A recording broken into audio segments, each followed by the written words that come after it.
taking off leave? Are you guys just the one person apparently said they tried to interview him and he said, "No, I can't be interviewed. I'm not supposed to be here." Dentist appointment. Yeah. So, but hey, that is what we do, Daniel. We go big. 100%. Right, so in terms of the show to come, we're going to be talking a little bit about the game last weekend. We'll talk a little bit about Wayne Barnes, who's hung up his whistle. We'll talk about the future of the Springboks and who's leaving, who's staying, some of the players, for example, in terms of which players could be at the next World Cup, which players might not be at the World Cup. And then we'll end up looking at a little bit of a URC action this weekend. We need to give the URC a bit more attention now that the World Cup is over, so we can actually start to really get back into our URC, which will be quite cool. And obviously, we've got our Boyle Sports segment as well. So a big shout out to Boyle Sports, who do power this stream, which doubles as a podcast. So you can listen to this back on Spotify, Apple Music, YouTube Music, all your favorite audio streaming platforms. Get your comments into the chat, ask some questions, stuff like that. We've got a poll running at the moment, which says, should Rassie Erasmus coach the Springboks again moving forward? Before we talk a little bit about the future, let's talk a little bit about the past. Saturday, what a game. And we jumped into the post-match show and it was absolute chaos. Now that you've had a few days to settle in, let's talk about that game. A defensive masterclass, really.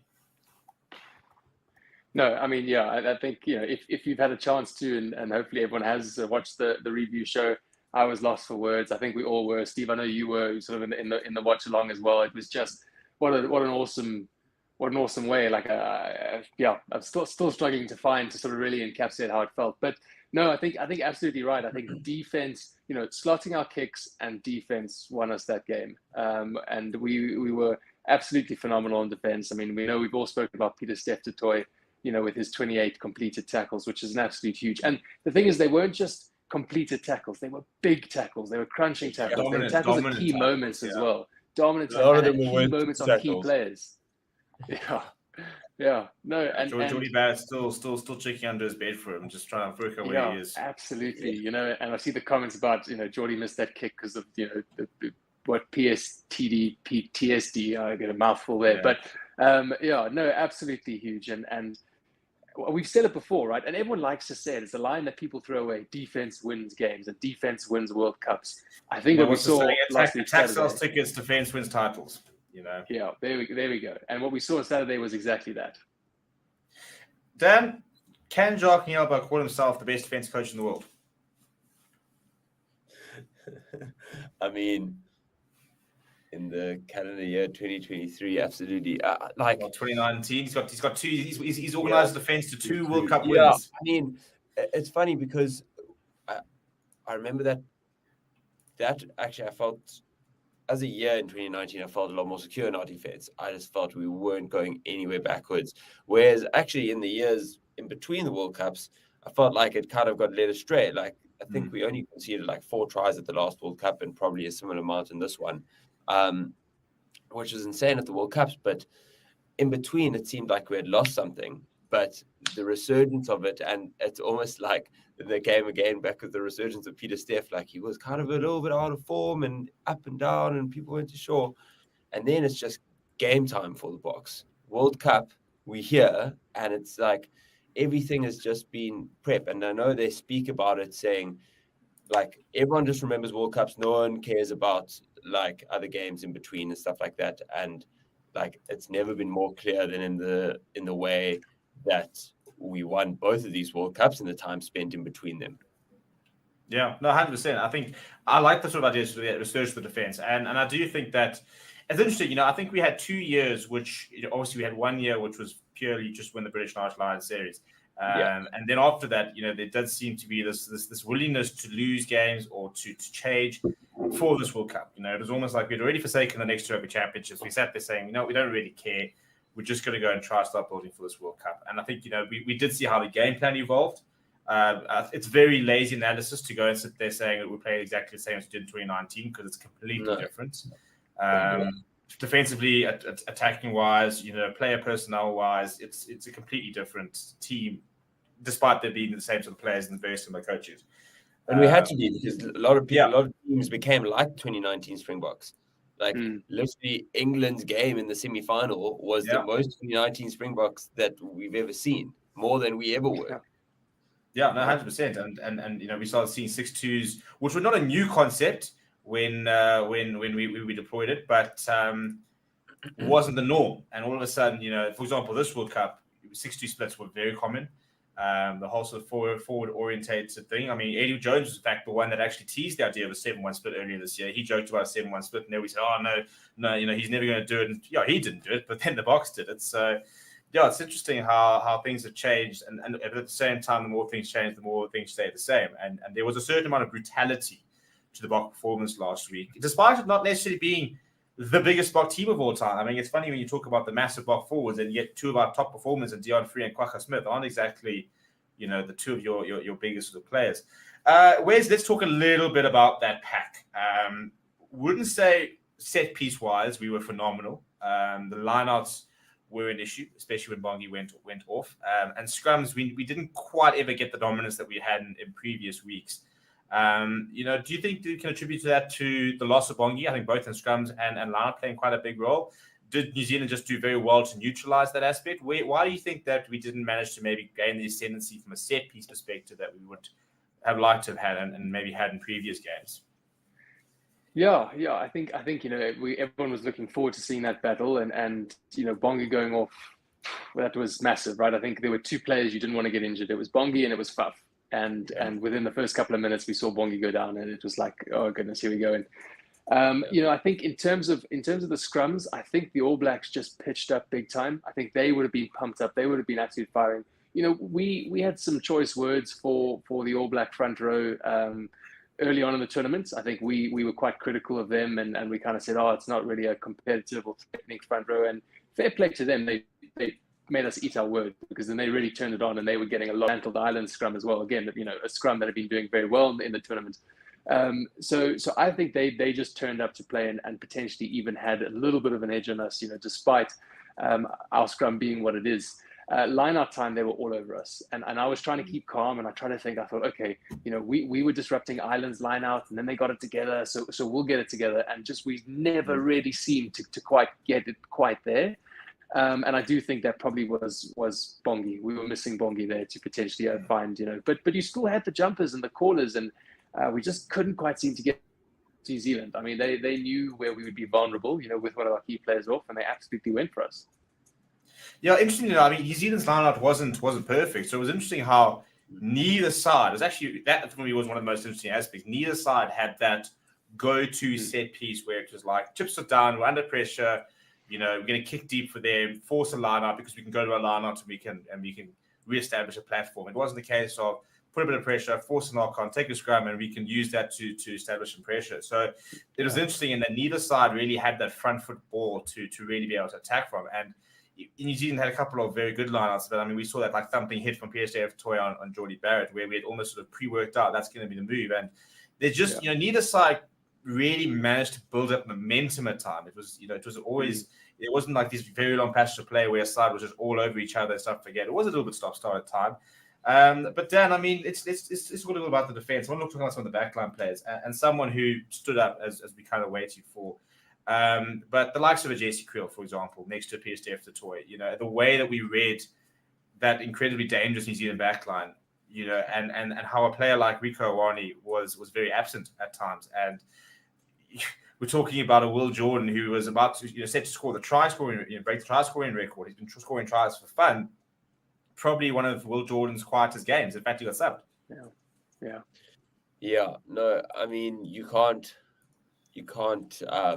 give them enough credit for the game management and defensive management. Like, obviously, you when you think defense, you think BITDEFENDER Toy hitting, you know, someone. But I mean, it was almost like I felt like Lukhanyo was like the original like mastermind behind like making things go away before they happened, right? And I feel like that's what the Springbok defense is so good at doing. It's like knowing how to read the game, and our center pairing of JC and Damien have been superb at that, in being able to nullify and read the game so well that the person, they either knew the person was going to get the ball, or they were putting themselves in a position to be able to stop it when they do.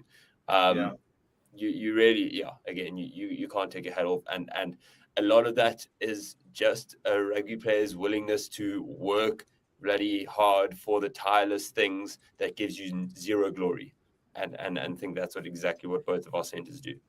Yeah, 100%. I think the reading was. I mean, there was a. I watched the clip back, and there was a dummy run, and it was the perfect dummy. It was just played right behind, and Jesse Creel just delayed by like a fraction of a second making that hit, so you could actually read that the pass was going behind, and he actually managed to adjust. And it's just those sort of small things where he decides the ball's going there, and he commits. There's the gap, Rico Wani into the middle, and we've seen the story 1,000 times. You know, the patience and the accuracy of the defense was second to none. Andre Pollard, ice in his veins, and Faf de Klerk, who couldn't afford to get a yellow, couldn't afford to get injured. The halfback pairing, it's our most experienced halfback pairing of all time. Do we start putting in a conversation as the best halfback pairing of all time? They've started 2 World Cup finals. They've won 2 World Cup finals. Well, yeah. If you want to look at, it's always how do you define best, right? And then I was watching the videos you've been putting out, Steve, which have been great, and talking about the Springbok side and looking at, is it the best Springbok side? And it's like, what are you defining as the best? Because if you want to define it by the greatest scrummages or the best defense or whatever the time period, it can change. Greatest drinkers, for example, Exactly.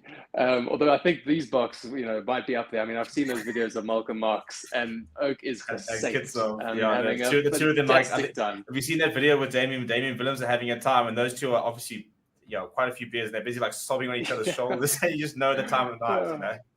It's awesome. But no, going back to your question about the pairing, I mean, there's something to be said for that experience, and knowing that partnership is so vital, and knowing where that person's going to be, and you start just intuitively playing, right? Getting into that flow zone where you're actually not thinking, you're just doing, and the less thinking is better, because as soon as you think, you start to doubt, and if you doubt, then that's where mistake and error creeps in. And I think having that pairing between Faf and Pollard was key, was essential, and we'll never know. We'll never know what would have it looked like if Marnie had started or played. It would be very difficult to say who would have won or lost, because I think it would have been a very different game. But that was the call they made, and it turned out to be a correct call. I'm not going to say it's the right call, because that implies the other one is wrong. It was a correct call because we won the World Cup. But no, hats off to Polly for just slotting those kicks, standing up, doing his job. I mean, that's what you want out of any player. You just want them to get onto the field and do their job and do it bloody well. Yeah, the most points in the Rugby World Cup final, Andre Pollard. But also, we know the Springboks in Rugby World Cup finals, and it's what every team should take into a World Cup final. It's like, get points on the board. Like, even at the last World Cup, I think we scored our first try in the 60-something minute. It wasn't like we blew England out of the water with tries out of the gate. We were exchanging penalties, and when I think it was the second one where it was probably a 45-meter one, like back on the left from like the 10. I was like, geez, okay, if you're not going for corner here, like, this is a tough kick, like there's no ways we're going for anything that's kickable is being kicked at, and then if we smell blood, maybe there's a yellow card or something like that. Although they probably kicked that when they did have a yellow card. If there was a real opportunity to kind of, go at the jugular, then I think they would have maybe gone for the corner. But the scoreboard pressure was enough, and our first half performance was so dominant that we could have we thought we would just continue going in that fashion, just like no hiccups, 3 points after 3 points. Yeah, it's funny how that red card, Sam K, in many ways galvanized, in the All Blacks. Kind of sort of sat there saying, right, well, we're gonna have just 40 men. So I knew there was going to be trouble, though. I knew there was going to be trouble. That All Blacks team, as soon as that happened and they went down to 14, I knew it was going to be harder for us. Although it's weird because, that All Black side has actually had a bit of a habit of dying out in games and not having the best second half. And I think there was a stat or something that, like, the Springboks hadn't lost a second half points-wise in, like, 2 or 3 years or something silly, So all the stats pointed sort of one way in many ways and stuff like that. But I think that's supposed what makes a World Cup final is that you take the trends, you take the stats, and they go out the window. The only stat which I think hold true was the fact that Still, the team that's in at halftime has gone on to win, but only by 1 point. Yeah, I mean, the last point we kicked over, I think, was in the 33rd minute. Yeah. It's just nuts. But yeah, let's have a word on the All Blacks. A side that wasn't tipped to go this far, Wes. Ian Foster last year, forced him to be sacked. He got a little bit more smug, I think is a good word, as the tournament went by, sitting there saying, well, you want to be sacked? Now I'm in a World Cup final. I got 180-minute performance away from me in a World Cup. I've put a lot of emphasis on their scrum, and I've said a lot. I think when Ethan DeGroot started playing in the scrum, started getting a lot better. Shannon Frizzell, and the pack improved, we started to see it evolve. But I think a word on the experience: Brodie Retallick, Sam Whitelock, your Beauden Barrett, Aaron Smith, for example. Key players, Sam Cane in the form that he showed during the World Cup. Yes, there are lots of exciting young players in that New Zealand side. They've got 2 breakthrough players of the year, Mark Talaia, for example, who won it, Tabati Williams, a Will Jordan, who's still pretty young. But the experience stood up a lot during this tournament. And do you think that's just sort of a bit of a constant reminder that don't write off the experience? Because when it comes to tournaments like this, you can have all the talent in the world, but without the right composure, without the right mentality, it can be squandered. I mean, there's one team that comes to mind, when you're talking about this, and that's Australia. If we look at the difference there, Eddie Jones made those massive calls to leave 2 very experienced Oaks behind. And it's not just about experience. There was a clip that came out where Oz were playing someone, and I think they were down or behind, and it was Quaid in the middle, just talking to them, saying, "This is what they're doing. This is what we need to do. We're all in the clear." Like, yeah, everyone, just the small, calm, as you said, calm, cool, composure. We've been here before, boys. This is what we need to do. And it's someone to look to. And I think, I feel for his name's escaping me. Who was the young 10 they took? Not Gordon. Gordon. Gordon. Yeah, Carter to have the pressure like that on his shoulders, and then when he had the performance he did, that big loss, to be able to have someone he can go to, and someone to say, it's okay, mate, it's one game, this, that, and I mean, you wonder, I hope he's going to be able to come back from that, because that's the kind of loss and the defeat and the experience that can potentially crush a player, someone who's so promising and so good, and you kind of let them out too early. There's something to be said for blooding players. You get them experience, but it's almost like, if you want to think about it in terms of like a vaccine, you're exposing them in a safe way, in a sense. You expose them to danger, but there's always that protection of the older guys, the experience, so that when those older guys aren't there, they're like, hey, we've been through this before. I know what to do. Now there's that strength that they can find. So yeah, I mean, I think huge credit to the All Black old heads, who came in, and I think they were the ones probably who lifted the team, because as you're right, Steve. To be honest, I thought these All Blacks are nowhere, and especially when we completely dismantled them at Twickenham. I was concerned there. I remember after that game, I said, "Trust me, this team will if they've got the choice to lose that game in the way they did and win the World Cup, they'll take that deal every time." And they almost flipped and did it. Yeah, I believe you said that, if they were to choose to lose 95-0 or something along those lines and win the World Cup. So, I think it's a good point. Dan, this All Blacks, we said goodbye to Brodie Retallick, Sam Whitelock. I mean, you have to go back a long time before you start watching without those 2 in the centre of that New Zealand scrum. Aaron Smith, the best passer of a rugby ball of all time, in my opinion. I don't think there's anybody better. Yeah, the fingers, just that, and it's the spiral and that bullet pass, and he was just an absolute pleasure to watch and stuff like that. Beauden Barrett moving away, Richie Mo'unga, I think Rico Ioane, Dane Coles, for example. Lots of big names moving on. Do they cope, or do you think we're going to see a bit of a hit from the All Blacks next year? Yeah, I mean,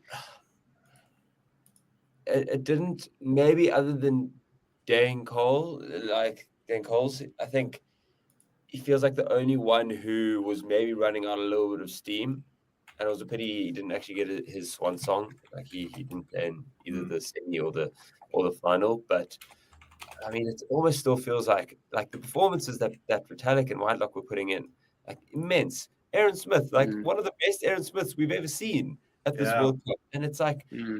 It must be so hard for these people to know when that time is, and they have to have that belief that they made that right decision. massive hole at scrum half. It's like someone that's that dependable in such a crucial position. Except Cam Roigard. The Cam Roigard era. I'm so in there. He wasn't even. Why wasn't even starting? That's why they lost the World Cup. He wasn't even on the bench. Like, that and because D-Mac didn't play 10. Correct. Those two in the team and they win. No, but you're right. It's not even just I think Roigard's phenomenal, but Aaron Smith has just been such a constant in that side. I do think they're going to miss the Sam Whitelock a lot, though. Not just his jumping ability, but that calm head in the change room. There's something to be said about the most senior person that isn't your captain. You know, he's not necessarily the person you turn to, but he's still amongst the players. But he's just, you know, to be able to play the amount of caps he did, 150 caps, not just for Indian international team, the All Blacks. Like how disciplined and like what a consummate professional you need to be. Just that tone that you set. I mean, I don't think that's been matched for a long time. No. I mean, we also saw Alan Wynne-Jones, but had he been New Zealander, he definitely wasn't playing that many. Not that he was, you know, far off it, but it's just I think that's going to be a massive just caps to fill, and they do have a lot of caps, and you know the likes of Rieko Ioane and Geordie Barrett are barely 25 years old, and they've got like 50 caps. So you know they're doing fine, and they're going to replace these people, but I think there's still there's going to be a big hole there. Yeah, I think there's definitely a new gen. I think players like Ardie Savea are going to become more important than ever. You know, your Geordie Barrett now needs to stand up and take a bit of a leadership role because you could have a lot of new players in and around him with like a Burden moving on. Interesting to sort of see if this sort of opens the doors for your Antonetta Browns to start coming back and getting a bit more involved, like they were Damien McKenzie, for example, who's back playing in New Zealand, where he'll suddenly start getting time at 10. As the Crow tips, good old Chris, who's not joining us, says the All Black side coached by Ray is going to be fun. I'm very interested to see the approach he goes, you know, where he's going to go, and maybe ways you can expand on this. You know, as All Blacks now, you sit there going, right, reset. It is a reset. You know, they've lost 5-6 players, lost a World Cup. You know, there are players who haven't retired, but you know, you look at Cody Taylor, for example, and you sit there going, right, he's 32 years old. I think he's playing some great rugby, but you're sitting there going, right, he's 32 years old. Do we keep him? Do we need to start bringing in new blood? There are a lot of players that kind of sort of suddenly fall into that category. They might not be 30, 31 years old. You're thinking, well, they could still be around the next World Cup cycle. And you know, how do you blood new players and start building new teams? You press reset and go sort of the Eddie Jones approach, probably not to that extreme. But it's not only just a new player, it's a new era of coaching as well. You know, he's going to have a different vision. His All Black vision might not have included players that Ian Foster had, for example. Sam Cane, you know, is he going to be playing again? You know, what do you think the approach might be, or what are the pros and cons from going, you know, one versus the other? Yeah, I mean, I think there've been coach changes before, obviously, right? And every time that the new coach will come in and bring a bit of himself, and that's what you want. Obviously, you know, Razor's been chosen for a reason, right? He's had immense success in the past, and I think they're hoping that he emulates that with the All Black team now on the national level. But you have to. It's a delicate balance between coming in and doing things your way, but then also not rocking the boat too much. I feel like there's systems in place, or there's things that could be done, or there's players potentially, and there's structures that he might have to work around. Now, whether he does that, we'll have to see. But you know, the Eddie Jones, as we said, has gone in, completely thrown out all those systems and structures, and it's, you know, sort of hit the self-destruct button, and potentially that acts as a bit of a warning for other coaches. But no, it'll be fascinating to see what his plan is, and you know, I think Dion Fourie, I think, has given a lot of forwards in their 30s hope, you know, their early 30s, because when we saw the 38-year-old take to the field, play, was it 78 minutes, however long it was, and win a World Cup final, which is an immense effort by him. And as the captain on the field when we won. Yeah. I mean, you know, what a flippant story. Which is mental, because like Pollard was still on. Yeah. You know, like there were options that could have taken over the captaincy. I mean, that decision. I mean, nothing against him, but I mean, it's not like he's even captains the Storm and stuff like that. And they said, no, it's fine. You know, don't worry about Pollard there. Don't stress about JC Kriel and you know, Damien Delende, who's been there for years. Don't stress about that 50 cap for after Clerk. He also plays flank for the Hookers, though, Stevie. So true. Double loophole there. It's a whole different. It's a different personality. It's his alter ego. Yeah. But particularly to wrap up that question, it's if we look at like England 2019, right? World Cup runner-ups, got to the final, and then imploded, right? I mean, I don't think England rugby's been looking good. So I don't think the All Blacks will do that. I don't think they're definitely not the same side, and I think they'll be better. But the cautionary tale is that there's the potential for things to potentially go askew.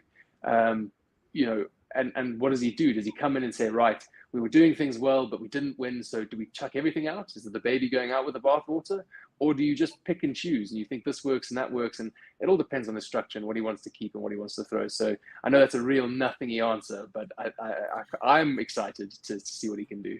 Well, the interesting thing for next year is that pending on Michael Checker and whether he does renew or not, that's not been confirmed. We could see a rugby championship with 4 new coaches. Because it will be a new Australian coach, a new All Black coach. Even if Rusty takes over, it is technically still a change of regime because there is no Jacques, although he is the head coach. So it's going to be a very interesting rugby championship with all the teams, going through regime changes to a certain amount. So yeah, I'm very keen to see sort of what sort of change that's going to happen. Right, let's talk about the box and what their now progression is. So if we look at sort of coaches, so we've got Felix Jones who leaves, Jacques Nyamba leaves. So immediately we're looking for a new defense coach, and probably looking for someone to work with the back line. And I think we're also looking for from a playing personnel point of view. Yeah, well, if we are going to get a head coach, and interesting to see if Rusty takes over or does he bring in a new head coach who's got one of those sort of aspects or specialities, for example. So Dan, I mean, what do you think the route would go? I mean, do you see us appointing a new head coach? Do you see us Rusty just bringing in 2 new assistants and taking over? Where are you at with that? I'm gonna agree with Smith Shaw, and Rusty doesn't like the coach title, even though he calls the shots. I think he likes taking jabs at like the limelight and the classic the Twitter stuff and just being an outspoken person, but he now can do just that without facing questions at the press conference, and I genuinely think that's a big part of it. And I think he's going to look for someone else that he feels can do a similar role to him and Jacques, like just a dynamic duo, kind of flat hierarchy where it's, I think, not a lot of ego involved, because I think like as much as he takes up, I think, a lot of space in the room, I do believe that he gives a lot of the people around him equal opportunity to challenge him and say, this is what I think we should do. So, you're never going to bring in someone as big as like a Eddie Jones, who obviously that dynamic's not going to work. So you'll be surprised to see like a big name in rugby, at least from an international perspective, brought into it.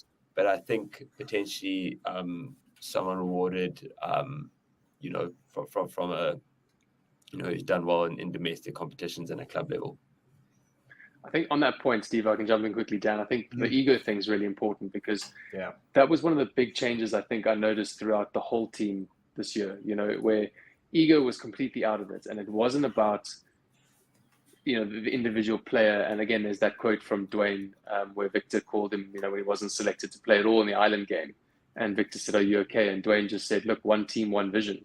And so that for me was huge, where the ego was out of the room in every single role. They were still fiercely competitive athletes, right? Every single one of those 33 Oaks wanted desperately to be on the field and in that Springbok jersey. There's absolutely no doubt about it. But if you weren't selected, as the coaches say, I keep remembering from the press conference, they were gutted for a couple of hours and then they started studying who they were supposed to be that week. And it was just phenomenal. And, those Oaks deserve as much credit as the guys who went on the field and won, because they were the ones who facilitated. So yeah, I think if we can see this no ego Springbok team going forward, I think we've got many good years ahead of us.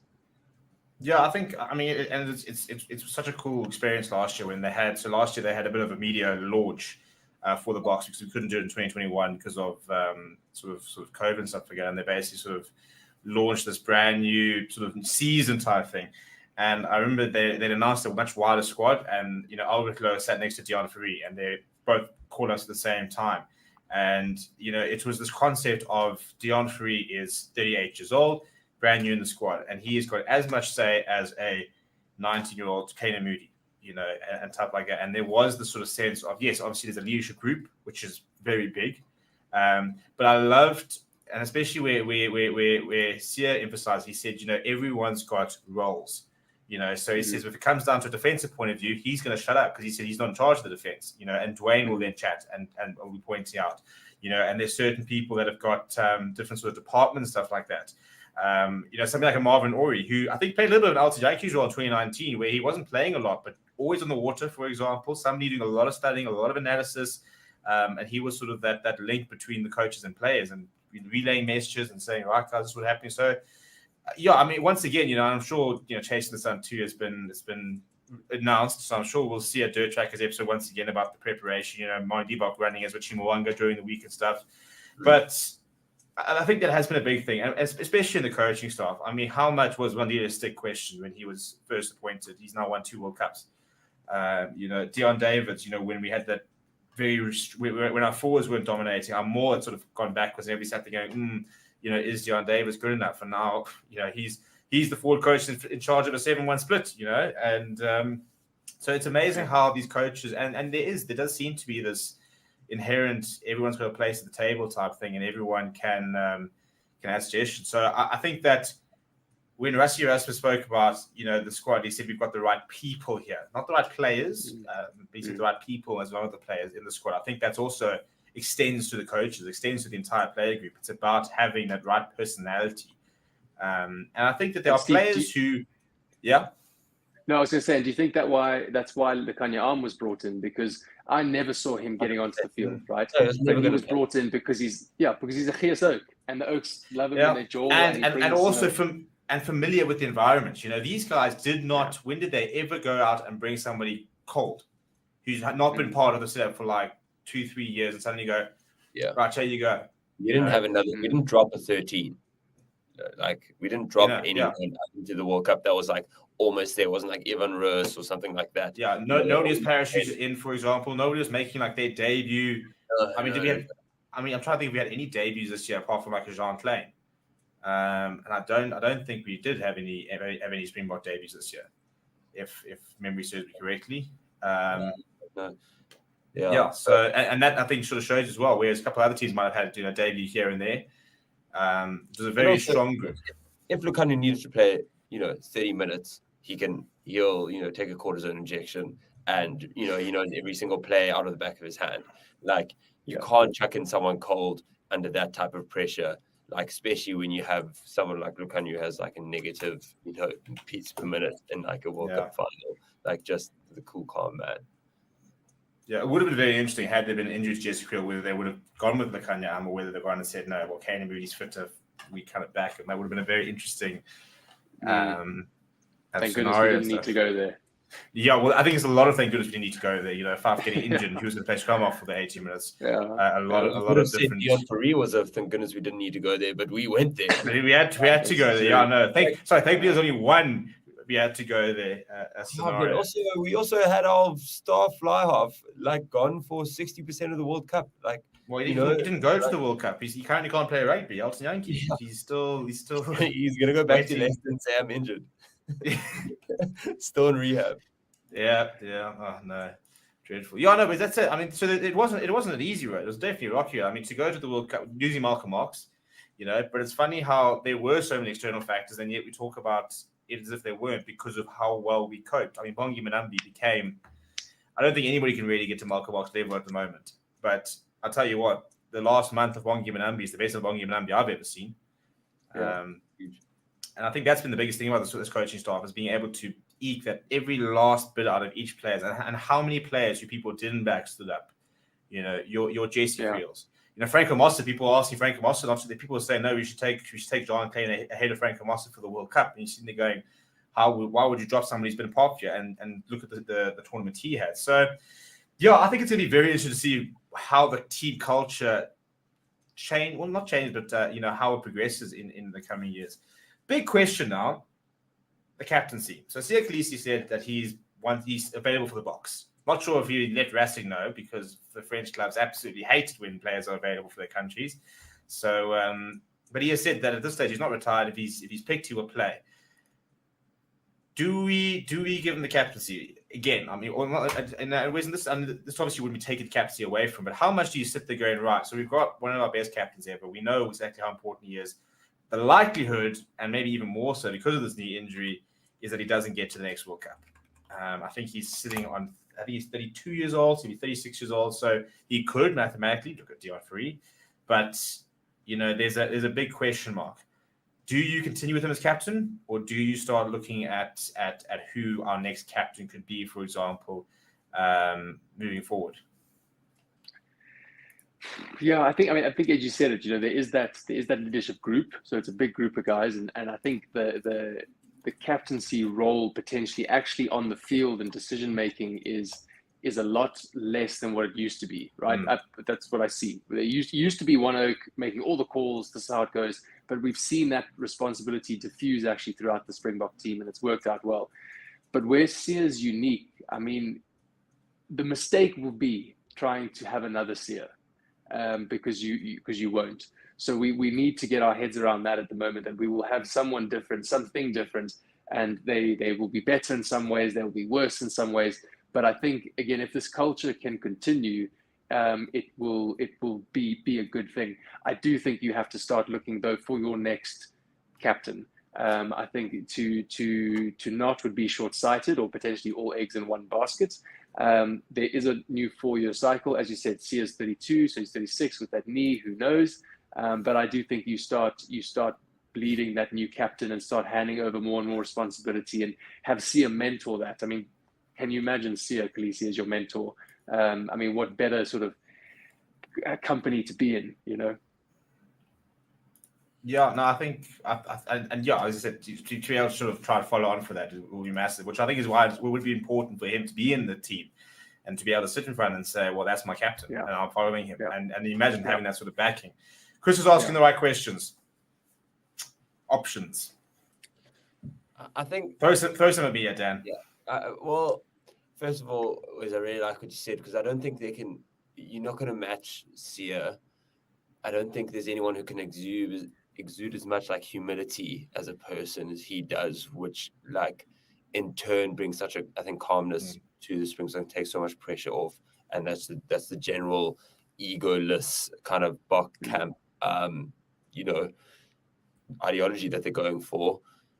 If you want to go, okay, who's definitely going to be starting at the next World Cup? Probably go Andre. He's the guy. He knows how to. He's making a lot of decisions on the field already. He has been a part of the setup since he's been 21 years old. He's got more than enough. And except we never seem to go with this current coach. I've never seemed to go backline player. I mean, even the kind of captain 1 or 2 SAA games, but they went to Bongi, for example, before they went to Andre. Yeah, I'm trying to think who. The thing is that because we have such a exactly the young gun. Thing is, unfortunately and unfortunately, they're all part of very similar generations. So many of them are 31 or 32. And that's always that next age gap. It's like, do they make it? Don't they? So with a lot of people in that gap, and then you have quite a jump. You have like a couple of people in there, like 28, like Achia Sneeman, but I don't think he's... Marco Marx is 29, for example. But again, I don't think Marco Marx is going to be a Springbok captain.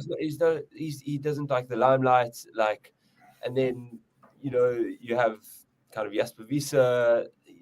Again, like these people, they don't strike you as typical captains, and they haven't been captains even at club level. So you can't now just expect them to fulfill that role. So I think because of that, at least for the next World Cup cycle, like the easy pick would be Andre, but to be honest, I still think they're going to stay with Siya. Yeah, no, I think it's a good chance that they might. I think that's an interesting point. You talk about a leadership group, and you talk about the kind of Andre, Bongi, Siya, Dwayne. Even Peter Steph, for example, Eben. I suppose Eben could be an interesting candidate because he's just looking. I mean, from an age perspective, I think could be the same age, or if not a year younger than Siya.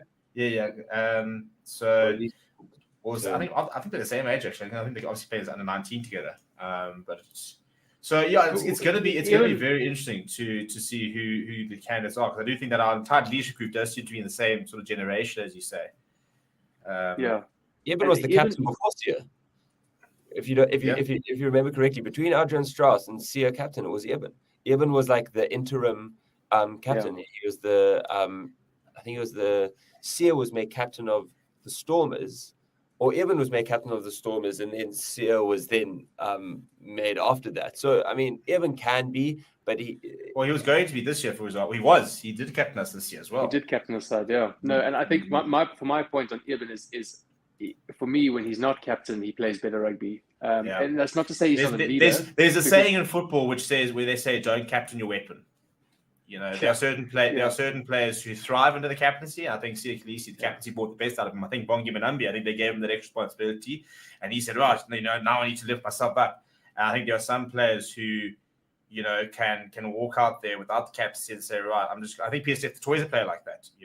I think there are certain players who could be captains and could be great captains, but not giving them the title, not giving them the responsibility means they can just focus on being, in Eben's case, the best lock in the world and one of the best locks of all time. Yeah, exactly. Elizabeth. Elizabeth. No, it's been terrible. So many of those signs out at the thing. But yeah, right. So we've got a lot to talk about. We've got plenty of time to talk about the box as well. So I'm going to move to our betting segment before we're going to move to the URC. Somebody was asking where they're staying in Cape Town. I have no idea. There will be a town hall tomorrow at 10:30. It's when the parade starts. So that's where you guys need to head out if you want to check out tomorrow. Just a second, you guys name a Springbok 15 lineup under 30 years old. I think we might need to do that on a upcoming show, maybe. That'll be fun. Where we can actually try and do a little bit of research, and I think we'll tell you we try and bring their own teams, and we can start seeing who everybody's got. Chris make a good point saying maybe Stephen Kitsov as captain. He's in the right sort of age gap. I think he's about 29, so he could potentially be an option. But let's move into our betting segment, and Chris is in the comments, but not here tonight, unfortunately. So we're going to move to. So you're going to have the B-Tech Crow tips here and the Stevie P tips. Right. So the good news is last week we won. Chris is on a roll. As you can see, a 53% return on investment there. We are up 27.47 units. And last week we backed Argentina in the +7 with a single and won that. And the Stormers at -23.5 handicap, which also won. So 2 wins last week. So great stuff there from Chris. He has given us a bet this week. And this is all on BOYLESPORTS, by the way. We had a bunch of people last week who won free bets on their BOYLESPORTS account. And we are going to be giving away more free bets this weekend, as well as on our Super Brew. So if you guys are slacking, if you guys are late to the party, I'm going to put the link in right now. Go and sign up for BOYLESPORTS. You get a sign-up bonus up to 1,000 Rand up in to that. And they're going to be giving us at the moment, there is a special running for the URC where if you sign up and you can win your share of 10,000 Rand with the bet URC. So go out and get that. All you got to do is take a 50 Rand bet on the URC between the 3rd and 26th of November, and you can win your share of 10,000 Rand in extra bets. Which, if you're intelligent, you basically watch the show, you find out what Chris is betting on, and you put those free bets on there, and you can win big. So lots of very cool things BOYLESPORTS doing. If you guys are new, haven't seen it, go and join our Super Brew. They're going to be giving us free bets every week for the top player of the week, random and stuff like that. So get yourself a BOYLESPORTS account. Let's start betting. Let's start making some money. It's Christmas time. I'm already seeing the decorations. The wallet is burning for the South Africans. We've got Care December coming up, so we've got to start getting ready for that, as well as January. So prevent your Januaries by getting in on BOYLESPORTS. So for this week, Chris has cooked up a little double. He's advising 2.5 units. I've actually gone and put that on before the show. He's gone with the money line sale to beat Gloucester, which is tomorrow. And then he's backing Lions on +11.5 versus Benetton on Sunday. That comes out at 1.85 currently on the markets over there at BOYLESPORTS. So that is the advice from the Crow Tips. Although if this does win, I'm 100% taking it as my tips, and if it loses, then we'll throw us back to Chris. Right, chaps. One more thing I would like to get stuck into here. Wes, I want to find out how much of the URC you're planning on watching and what's going on here. But we've got URC action this weekend, and the nice thing is, not the nice thing, but because it is the World Cup is finished, it means we can sort of give the URC a little bit of the attention it maybe deserves and has been getting over the last few weeks and stuff like that. So these are some of the fixtures. Before we even talk about, who we're backing and stuff like that, the URC is in London tomorrow night. Dan, you going to watch? No, where's it? at the Stoop at Twickenham. Ooh, maybe. There you go. You're just throwing out some little Friday plans to Dan, yeah. I'll check the calendar. Why not? Yeah, so Ospreys versus the Sharks tomorrow. That is happening over at the Stoop. And tomorrow night also got Glasgow Warriors versus the Stormers. Dan, I believe you're a Stormers fan, if I'm not mistaken. And what are we thinking for the season? And the team has been announced. You've got Sasha Fayman Gomezulu still in that 12 jersey. Evan Lewis in number 7. That's something I wanted to talk a little bit about. Dan, how are you feeling about the Stormers this season? I mean, they've started hot, and as hot as they have been over the last couple seasons. I was at that final when Munster beat us at the stadium, and it was a very, very somber evening after that. But they've embodied everything you kind of want out of a South African club. I think they are doing the most to kind of put people in a position to take the next step to the Springboks, and they've been really dominating, put people to the sword. And I mean, if there's, if a Springbok fan has faith in Rassie, I have just as much faith in Dobbo. I absolutely love him. And I don't think it'll be now, but I think one day he'll actually be in the Springbok setup. Yeah, I think you're pretty right there. Right, Wes, Evan Lewis at 7. Surprised? Excited? What's your thinking there? Yeah, I mean, there was lots of hype and chat about Evan coming into the Springbok squad, and he just didn't quite find his groove. I think, it was a tight space to fit into for a very big man already. I think the squad was gelling well. And as we said, and we spoke earlier about the right people and the right fit, and potentially with that combination of guys, that wasn't quite there. So why not? I think it's still, early days for him, and potentially try it out, see what works. And I mean, he's a very good 8. So if it doesn't work out at 7, there's the potential to go back to a position he's more comfortable at. And do you think there's a certain amount of, positions or maybe even numbers in the back becoming arbitrary? The box is showing that to a certain degree, that, just because you are wear 8 in the back doesn't mean you are the traditional 8th man. So how much do you think this is also, first of all, it adds a bit of versatility, you can learn how life is on the side of the scrum, but do you think we're moving towards a time where numbers are maybe a little bit less, a little bit more arbitrary and less sort of constrictive with regards to what your role is? Absolutely. I mean, I think if you look at Malcolm Marx, the hookers we've had, they're mobile. If you look at Dan Cole's, absolutely, he revolutionized the hooker position. 100%. And even Kitsy likes to get his hands on the ball, and he's mobile-ish around the park. I don't think he would have appreciated that ish part, eh? Very mobile-ish around the park. No, I love you, kids. But no, Steve, I'm with you there. I think we spoke about it. Everyone has their role, and just because you're in this number jersey, maybe your role is to do X, not Y, and the next guy who comes in is to do X and Y and Z. So I think that versatile player is huge. If we look at Kwagga Smith, right, the Swiss Army knife of rugby players, and what he can do, and I think that's what we want to try and focus on is everyone, people who can fit in everywhere. And the risk, though, is potentially overgeneralizing, and maybe going too broad and getting Oaks to do too much. But I don't think that's what we're doing. I think we're identifying where guys can contribute positively and encouraging those, 2 or 3 assets and values. I would agree. I would disagree at scrum time, because I still think that maybe less so. I think lineouts, not too much. You can choose to be a part of the pods, lifting, stuff like that. I think that's a lot more learnable. But I think there are, as you mentioned, if you do become too generalistic, there are, very good.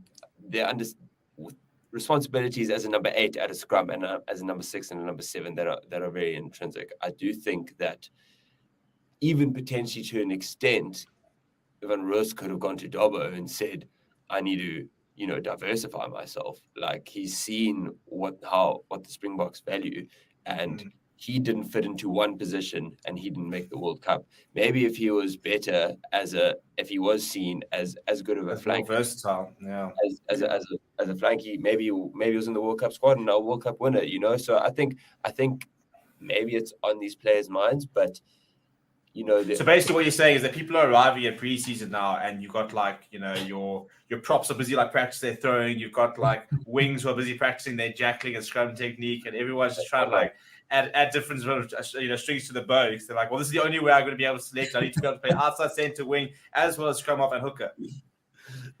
Yes, that's exactly what I mean. Yeah, there we go. Okay. No, it's an interesting point. And again, so interesting to see how, because there's always been certain positions who have been able to sort of replicate. It's not, that whole sort of number 5 to number 7, playing at lock to flank, a very specific flank, because they've been able to do it. PSF the toy is a lock converted to flank. Frank Mossa did that very well, British and Irish Lions. Scott Barrister, there's a lot of people, Ty Byrne, who I think is probably the world leader in terms of being able to be as good at lock as he is on the flank. But it's interesting to see how people now sort of adding more to that, where they're not just, being able to go from very similar roles, but very different roles. I mean, for example, Kwaka Smith, who can play across the back 3, as well as on the wing and stuff like that. But he is a bit of a player in isolation. Other fixtures, we've got Zebra taking on the Bulls. Don't see that going particularly well for the Italians, who did push Ulster pretty far a couple of weeks ago, but this Bulls side is absolutely stacked, and that's before they get the likes of Kane and Moody, a Billy LaRue, and a Currie Orense back into the mix there. Leinster versus Edinburgh, I reckon that's probably your game of the weekend when it comes to the URCs. I think that's going to be a great watch. What makes it interesting, obviously, a lot of players are still slowly coming back from the World Cup. So, for example, for Glasgow Warriors tomorrow night, I think Sunil Tripolotto is back, Matt Ferguson's playing, Richie Gray is playing. So a couple of players starting to get back, but not all of these squads are sort of back to full strength. You've got the Scarlets taking on Cardiff tomorrow at 7 o'clock, same time as Munster versus Dragons. You're doing a Connacht versus Ulster in a Interpro over there in Ireland, and then the final game of the weekend, it is Benetton taking on the Lions. Lions searching for their first victory of the tournament, have come up within points, 2 games in a row, one against Stormers, one against Edinburgh last week. So really looking to try and find that first win there. So a pretty stacked weekend of URC rugby, and very cool to sort of be able to get back to that. And so chaps, just in closing, it's something that I wanted to talk about a little bit is just the possibility of a three-peat. Here we go. Let's start. Let's go. Just very, very quickly. What do you guys think? I mean, is it possible? First of all, no team's ever done it. Not on the run that we. If we have a similar run into the final that we did this year, there's no ways. The men will be far too old and frail. I think we need. It's a big shout. Starts suggesting that Neven Netsmith is going to be frail. Yeah, I mean frailer, if that's a word. But mobile-ish. I mean, they have said that. He said yes. It's a lot closer to the actual World Cup starting than it did, not 2 years before, and that's a genius move that I can't believe they didn't think about beforehand. But so there will be a more equal draw in that sense. So you should never see kind of what the Springboks kind of had to go through, or anyone on the one side. For me, it's what Scotland had to go through. When you think it was a golden generation of Scotland players that they could have very well got themselves to a semi-final, and they were robbed of the chance because they played against the number one side in the world and the eventual champions. Yeah. But to answer your question, Steve, 100% yes. 3 peeps on. Like 3 peeps. I can see it. Sia's going to be there, and I don't know who's going to be beside him. Most of the boys, I think. But Kane and Moody will still be 19. Kane and Moody, yeah. Yeah, Cocker Smith still won't have a fixed his nose. And where's actually bad luck if he fixes his nose now? No, he can't. He can't. It's yeah. No, I mean, people always, what Mandela quote, it's always impossible until someone does it. So, like someone will break that one day. Someone will get the three-peat.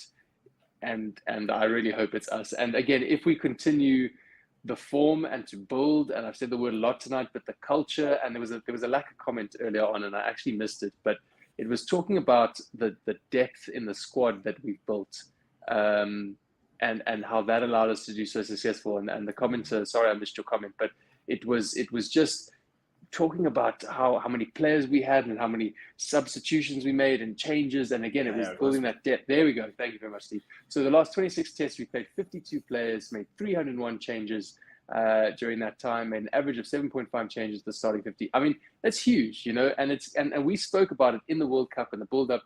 Is it too disruptive? Are guys not able to find their gel and this and that? And I think now is the time to do that. In the lead up, the 2-3 years before the World Cup, you make those changes. You try every combination. You see who works with whom. And then in that last year, year and a half leading up to the World Cup, you really start to finesse and cement things. And if we can do that, and we've got the gears and the spirits and that no ego, there's absolutely no reason I don't see us, absolutely lifting the cup down in Australia. Right, sign it, seal it, ship it off to Oz. We're going to be there. We're going to watch them lift it, and the Webb. I don't think the Webb Ellis Trophy can do another trophy to it. The amount of brandy that poor trophy has had to hold for the last 4 years. I mean, it must be like melting away from the bottom down. I mean, it's just been. It must be looking forward to somebody else winning it just to have a bit of a break, because the abuse that poor trophy has had is unmatched. What I will say is, imagine genuinely, I think there will be major changes made to rugby if the Springboks win another World Cup, and if we win it in a similar pattern. I genuinely think that'll happen. People will literally start speaking of it like it's an unfair advantage, and that they shouldn't be allowed to just play the way they want to, because, if you're a neutral fan, it's boring because it's boring to only see South Africa win, not boring to see the way. I feel like we saw 20 years of New Zealand dominance. To be fair, not outside of World Cup years. So, I mean, we just no, but see, to be serious, obviously, you never know who's going to be peaking at the right times at the World Cup and who's going to kind of be able to take that in. All you know is that in the furthest possible way to what the Proteas have is that we can remain so calm in that time that we don't. Box are always in with a chance. I think that's the main thing. There's certain things New Zealand can never be written off. The Box are always in with a chance. Ireland can't get past quarterfinal, and So that's what we know. We do know so far when it comes to World Cups. We have to wait and see if that's going to be true. Come 4 years' time, we'll all be a little bit older. And Michael Cheika will be there. Yeah, there's just certain constants. And Eddie Jones. Eddie Jones will be in charge of a different team as well. He'll be like Chile or something like that. Right, people, thank you very much for joining us. To Dan and Wes, thank you very much for your time. Dan's going to go and shave because, as you can see, we are on the November train. So I'm going to put a link in. I'm going to put a message on the community. We are doing November as a Forever Sports group. We are busy putting pressure on the likes of Ariza to join us. So Wes has done his shave. I've done my shave. Dan shaved an hour ago, so he's going to go reshave it again so he can come join us. But if you guys would like to join the team, we are going to put a link up there so that we can get into the November spirit. And if you guys would like to donate as well towards a very worthy cause, then we'll have that link there as well. So let us know if you are going to join us on the November. Hello and welcome to Forever Rugby on this Sunday. It's United Rugby Championship this afternoon. Kickoff is almost underway. It's Benetton at home to the Emirates Lions. Of course, the Lions looking for their first win of the season, coming ever so close in week 1 and week 2. So a rather desperate attempt for South African teams, it must be said. Not such a great weekend in the United Rugby Championship, but of course, as we spoke about, it's still early on in the season. A lot of the players also coming off a high, I guess, of the Rugby World Cup. Obviously, none of those players yet involved, but I think just emotionally, South Africa, we still need to adapt perhaps to the conditions, but this afternoon, there is an opportunity for the Emirates Lions to grab their first win of the season. It's going to be difficult, however. They're at the home of Benetton, the Italian side, and I just want to take you through the starting 23 of each team. But before I do that, just a shout out to the partners of Forever Sports.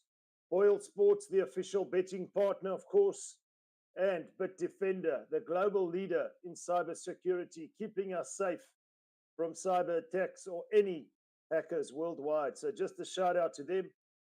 And then, of course, just coming back to the 23, I'll start with the Lions from 1 to 23. We've got Morgan Nordia, PJ Botha, Ruan Dreyer, which make up the front row. The two lock pairings is Ruben Skuman and Darian Landsberg. That's 4 and 5. 6, 7, and 8 is Hanru Sergel, Emmanuel Tituka, and Frankie Horn. 9 and 10 combination, Sanele Nahamba, the exciting scrum half, as well as at 10, Jordan Hendrickse, the enterprising young flyer for the Emirates Lions. 11, Edwil van der Merwe. 12, Marius Lowe, the captain. 13, the young, exciting outside centre, former junior Bok Henko van Wyk. At 14, Richard Creel, and 15, Kewan Horn.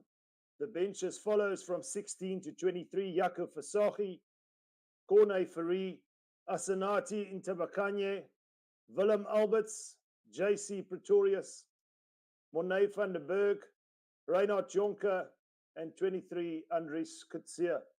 So they'll be running out this afternoon, away from home up against Benetton, the 23 of the Lions, and I'll just take you through 1 to 23 for Benetton this afternoon.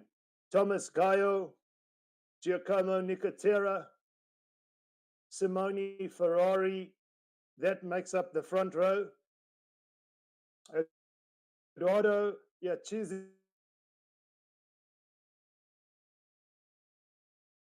6, 7, and 8, Alessandro Isacco, Sergio Negri, and Lorenzo Canali. 9 and 10 is Andy. 12, Filippo Drago. 13, the New Zealander Malakai Fekatoa. 14, Eduardo Padovani. And 15, South African Reno Smith. The bench as follows: 16 to 23, Gianmarco Lucchesi, Mirko Spanolo, Giasso Ziochi, Nicolo Canoni, Michel Lamaro, Alessandro Garbisi, Jacob Umanga, and Marcus this afternoon. So it's going to be an interesting clash. It is early on in this season. It is wonderful this afternoon, the home of Benetton Rugby. So a big ask for the Emirates Lions. They want to get it right at a good season.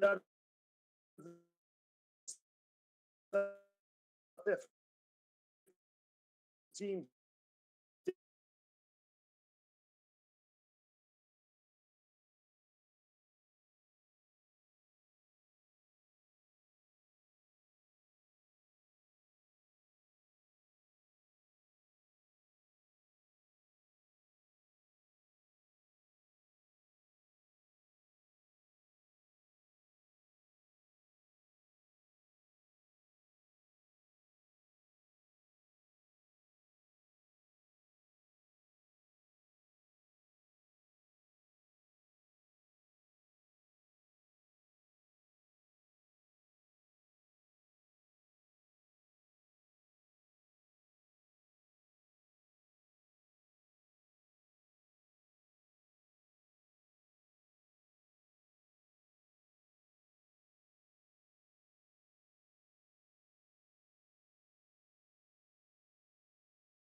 Welcome back to Forever Rugby on Forever Sports.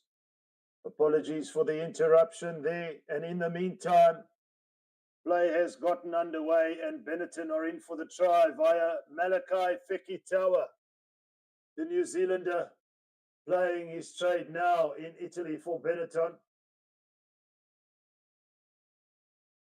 So first points on the board then for Benetton this afternoon, and the opportunity to add the extra 2 points.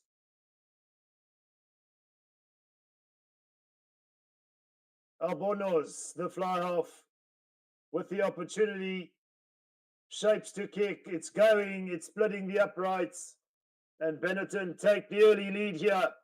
Unfortunately, not the start the Emirates Lions would have wanted here this afternoon. But Malachi Fekitoa gets the first try. Wonderful crowd in this afternoon. The conditions excellent, and wonderful support play after the offload there by Malachi Fekitoa. And Benetton take the lead 7 points to 0 in this URC clash. Of course, Benetton at home this afternoon. The Lions kick off, playing from left to right. Benetton gather though.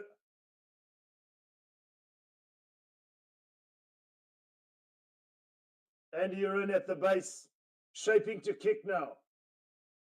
Between their 10-meter mark and 22, the chase is good. Into the shadows, but the Lions, via Q and Horn there, managed to get the ball and have possession.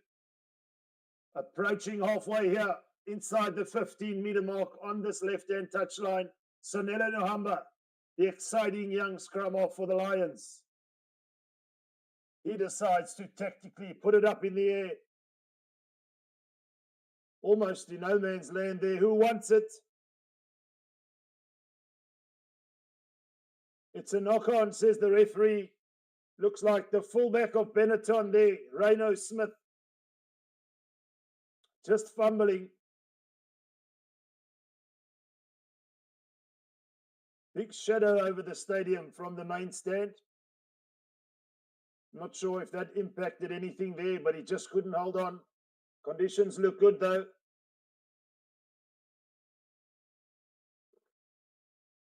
It's going to be a scrum down to the Lions. This is where the South African teams love to show their worth, especially that front row. Keep in mind the scrum is absolutely for all shapes and sizes when it comes to athletes. Power, technique, the ability to sync together. That's going to be important for the Lions this afternoon. Nohamba with the feet. It goes down and the referee says penalty. Infringement from Benetton there. And immediately the referee, going about his business, being assertive at scrum time. We saw a good hit there on this loose head side for the Lions. And Hendrickse, opting for the corner on this left-hand touchline, puts the ball out just about inside the 22 of Benetton. So the Lions, renowned for their attacking abilities, came so crucially close 1 year to a Super Rugby final and winning it. The Lions, so known for their attacking ability, and they're attacking now. They're inside the 22, playing from left to right. Nohamba.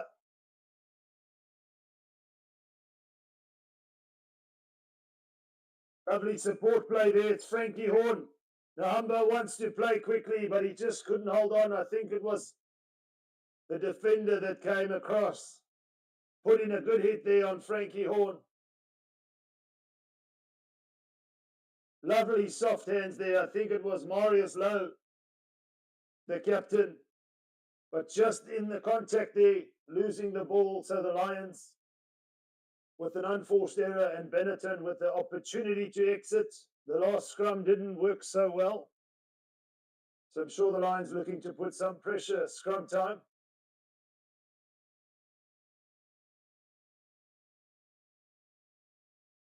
Clear skies this afternoon in Treviso.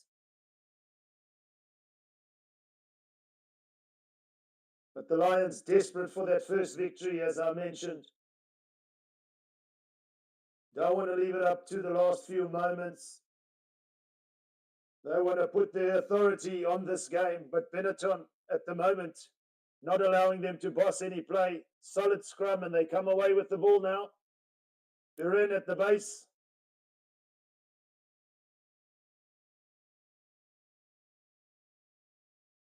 Just dragging the ball back to get a bit angle there into the afternoon shadows, and the Lions can't hold on to it, and away come Benetton by number 6, Alessandro Issacore. It's recycled quickly. It's a kick pass up ahead. There's space, but the touchline wins the race. Chasing there was Ignacio Mendy over from the left wing.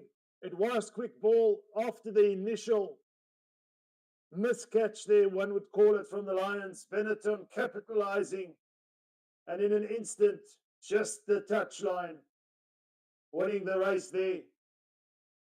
So the Lions under the pump here, 12 minutes in. It's going to be a feed here for PJ Bwitter at the lineout, looking to find his man in their own danger zone, of course. They'd want to keep it simple. There's a contest in the air, but the referee says they were playing the lock forward who jumped in the air, which is illegal. Deep sigh of relief here for the Lions, and Hendrickson can put them out of trouble for the moment. Benetton still hold on to a 7-point lead. Very difficult, I think, for the South African teams.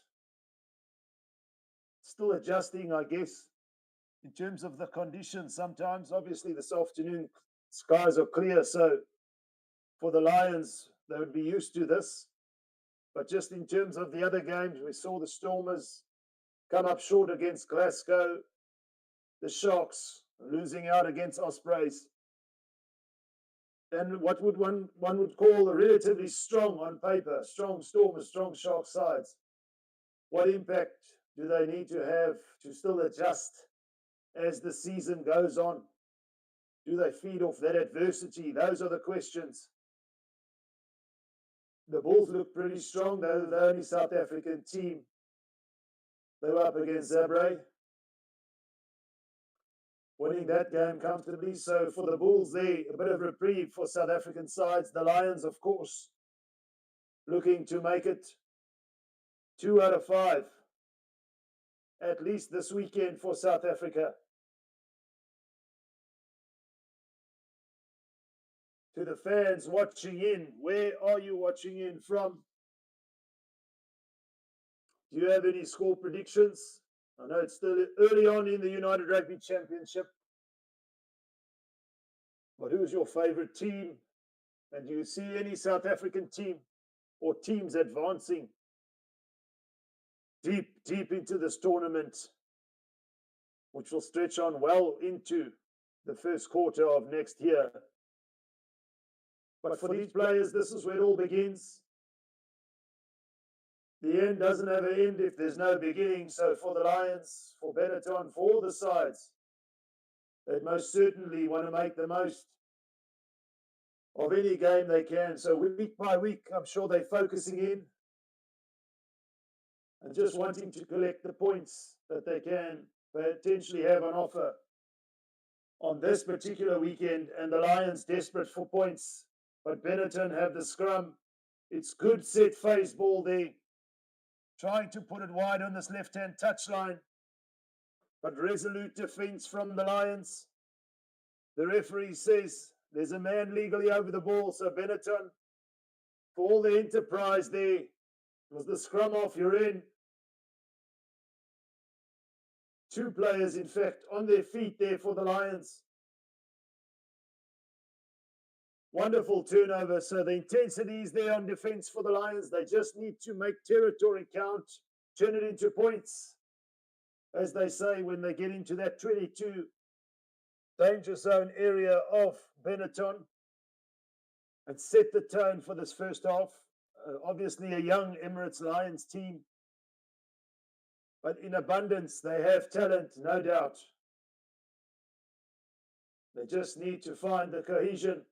PJ Botha with the line-out feed now. It's safe ball for Benetton, however, come away with it. Not so safe after all. And Benetton up to halfway, playing from right to left, centre field.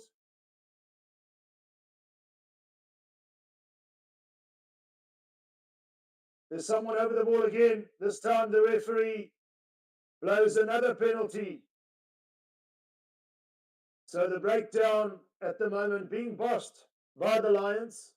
Unfortunately, they don't have anything to show for it. But once again, Benetton showing the attacking intent. Just no one there to clean over the ball. In fact, he must have fallen over. And Hendrickse again. Somewhat of a deja vu this time, a little bit further upfield. Almost up to the 22, in fact.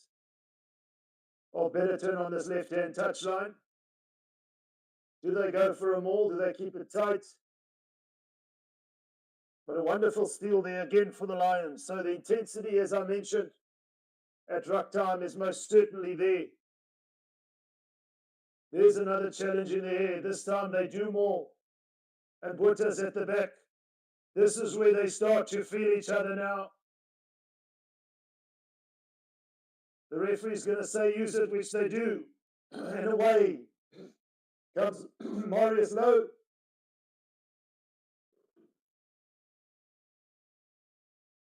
And another penalty there for the Lions. Quick ball, playing from left to right, just about centre field on the 22. So a couple of penalties in succession, hurting Benetton. And I guess this is an opportunity now for the Lions to put 3 points on the board. Chichuka there took the ball in. And the player for Benetton not rolling away, not allowing the Lions to play quickly enough, and the referee on the spot. And this an opportunity for Hendrickse to put the Lions on the board with 3 points. He's locked in. Shaping to kick straight through the uprights. It's over. And the Lions hit 3. Still trailing though. 3 points to 7. But more importantly, converting a little bit of pressure there. Territory into points. So we never know in a game how many opportunities you have to be in the right territory, which is in the opponent's half, of course.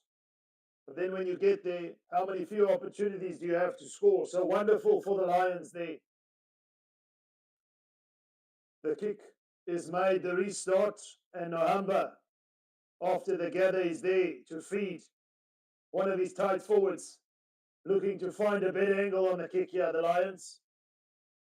Inside their 22 from the kickoff. Nohamba, we know he's got a wonderful boot on him, the scrum off. And he finds a wonderful touch. So just showing his class there, Senade Nohamba. Up and coming scrum off in South African rugby, of course. Also takes goal kicks, if need be. So very versatile, very lively. Perfect platform, the United Rugby Championship, for him to gain some experience. Throw his name in the hat potentially for the next Rugby World Cup. We know it's a long time away. But obviously after this last World Cup, just the word World Cup will linger long and create some wonderful memories for us.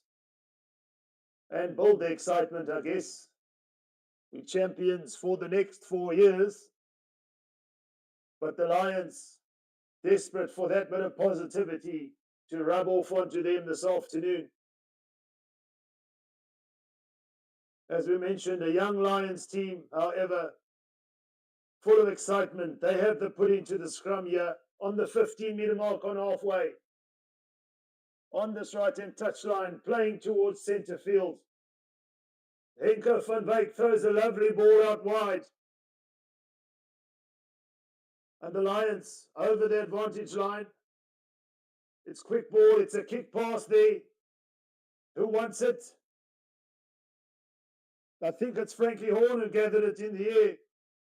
Emil van der Merwe from the wing there, just securing the ball as well. The Lions on the 10-meter mark of Benetton.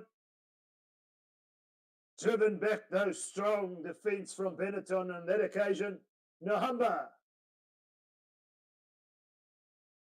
losing their shape somewhat, the Lions. Now they're going backwards almost to where they started.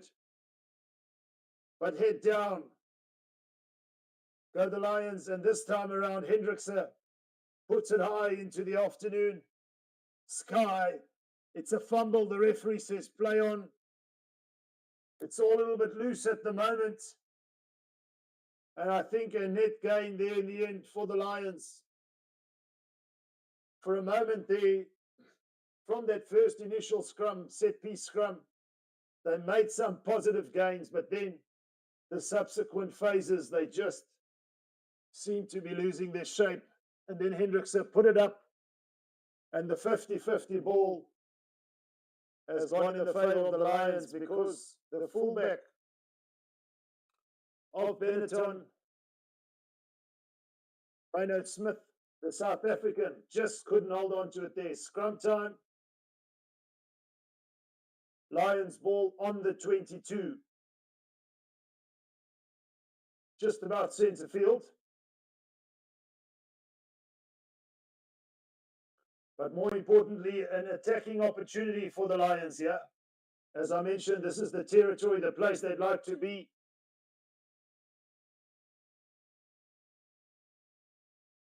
Strong centres in Marius Lowe and Henko van Wyk.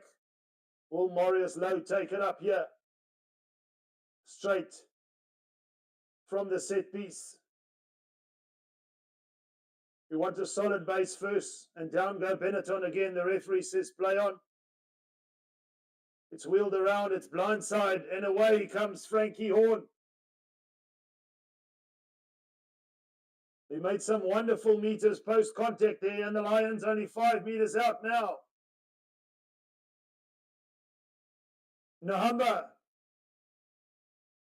playing towards the blind side, and the Lions, more importantly, keep possession. Can Benetton hold out for the moment? Tough defense. PJ Botha goes in to push his teammate a few meters or centimeters extra.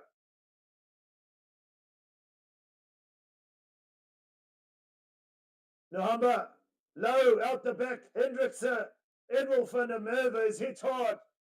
And there's a counter ruck here from Benetton. It seemed like a slight fumble. However, the Lions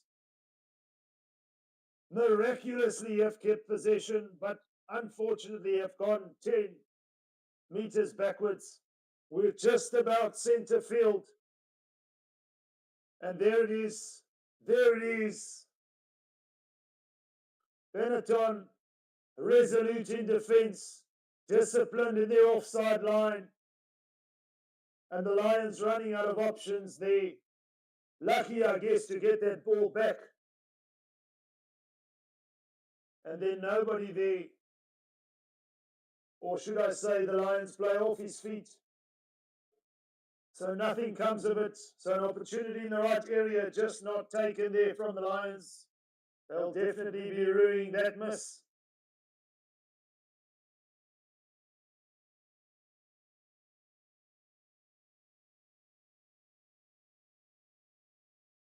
Shout out to Richard. Where are you watching from, my brother? Are you a Lions supporter? With Jock Fourie involved, I think the Lions are always going to be something interesting this season. Look out for them. They just need to get some cohesion. They need to play together. It's early on in the season, but for the moment, Benetton, via Urin, the scrum off, who shapes to kick now, just about on halfway. And the Lions are back deep in their own half, and it's a mark taken there by BITDEFENDER Merva. He'll need to send it far up this right-hand touchline, get some meters for the Lions to exit, but then again give possession, unfortunately, back to Benetton.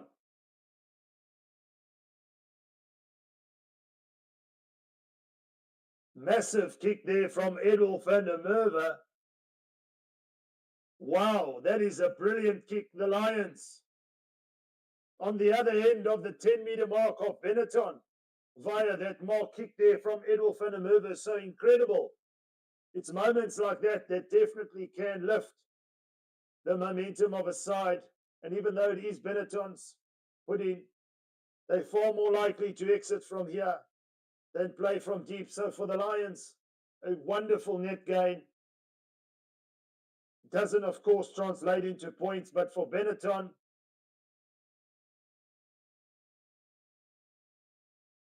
they have to play now inside their own half, or at least exit via Urin.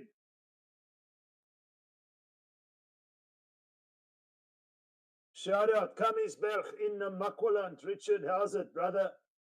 Of course, if the Lions are playing then, we support the Lions against non-SA teams. Your blood is blue. Is Currie Vipiani. Is Blair Bull. Is that right? Is it white and blue, or is it blue, blue, blue? Global blue. For the moment, the Lions still trail.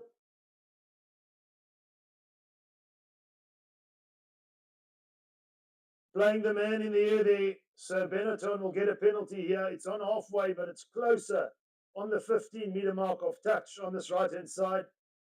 So not within range for the fly-off, Albonos. So he puts it deep with his left boot, trying to get as many meters, and I think has kicked it too far. So a lucky escape there after that clumsy attempt by BITDEFENDER Merva, interfered with play, of course. But from the ensuing penalty, the fly-off for Benetton has put it in dead in goal. So he tried to get as many meters. Good idea, not great execution. And the Lions will have the scrum now exactly where the kick was taken. Lucky escape for the Lions, who trail 3 points to 7.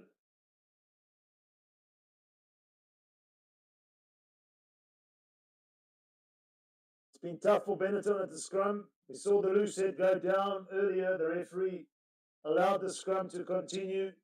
The Lions will be looking to capitalize, of course. Solid this time at the base. Playing from right to left come the Lions. And Hendrickse looking for grass. Great cover there from the right winger of Benetton there. Eduardo Padavani.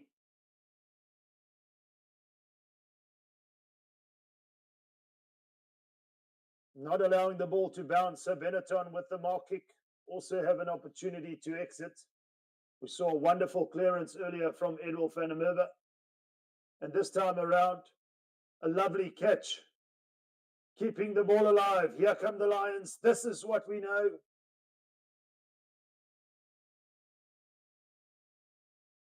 It's a mindset, and for the moment, the Lions have been positive. Just the cohesion, perhaps, not quite there. But you also got to play what's in front of you. And the Lions come away with it now. What does the referee say here? It's a forward pass, an unforced error there. Totally unforced there from... I'm just trying to see who the right winger is here for the Lions. Richard Creel, I think. So it will be a scrum down. A horrible mistake, especially considering the time in this game. We're approaching the half-hour mark. Anything that happens subsequently in this time, I'm sure, can be a momentum shifter before halftime. So for the Lions, they don't want to concede any more points. And of course, they're in the wrong area of the field. Richard says, blow bull. Yes, blow bull. Shout out, Richard. Shout out to the blow buller. They did us proud. Playing a less, perhaps, although away from home, a less fancied opponent. So it'll be interesting to see as the tournament progresses what Jake White has put or has planned for this side in terms of their new recruits. We know Willie Leroux is coming with, they've got the likes of Sergio Peterson. So the Bulls and the Jake White era by no means dead and buried. There was a talk of the Bulls purchasing perhaps old players, but I guess somewhere along the line that experience does filter down. And we're hoping that for the Lions as well.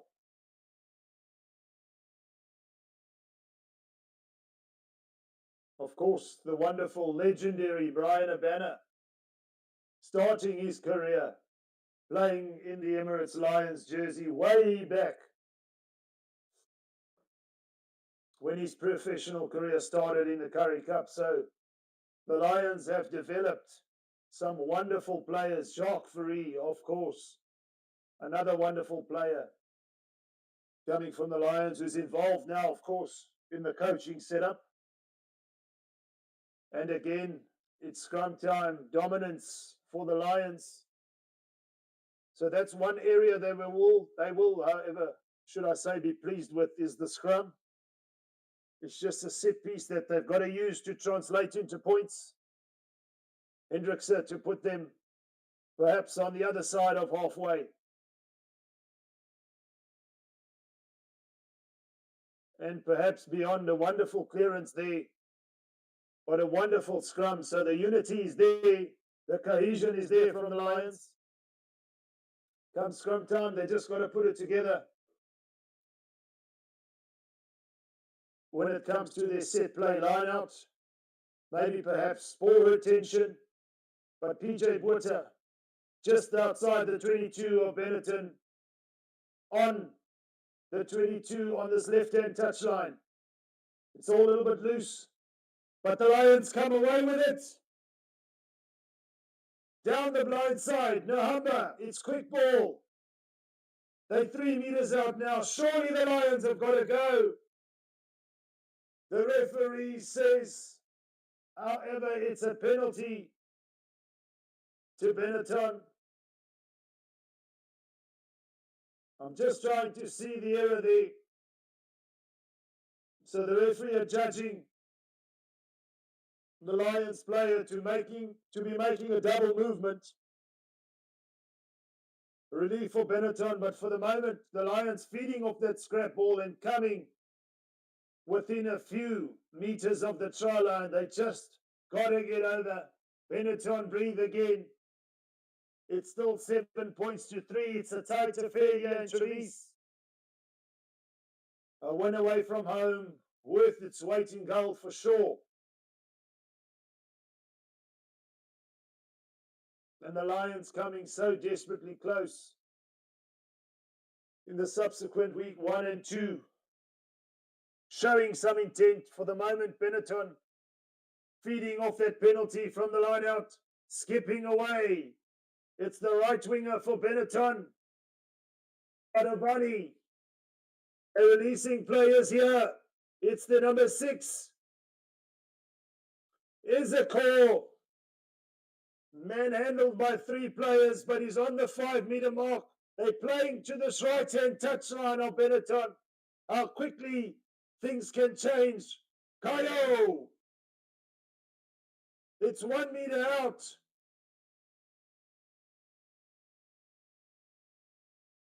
And the Lions have rescued the situation.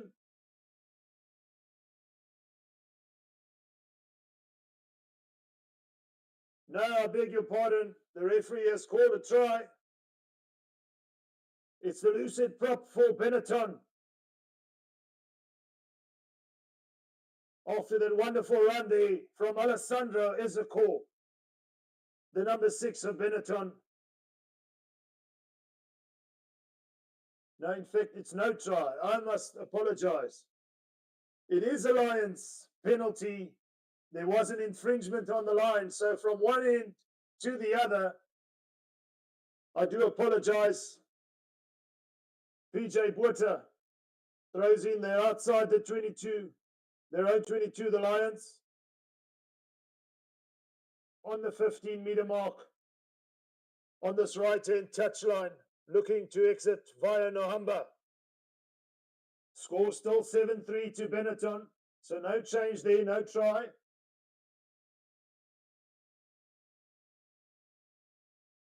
For the moment, what I saw was incorrect. I thought it was a try. The referee had called it, but it was a penalty. And play is continuing at 7-3. The Lions still in possession now. Have worked their way up to the 10-meter mark. But looking for grass. Forcing Benetton to play from deep, which they do. Reno Smith puts it up.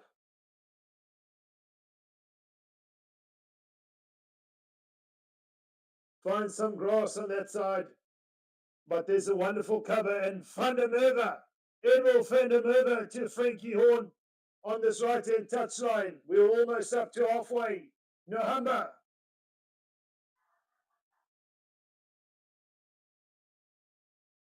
The referee calls time off. I think there's an injury to somebody.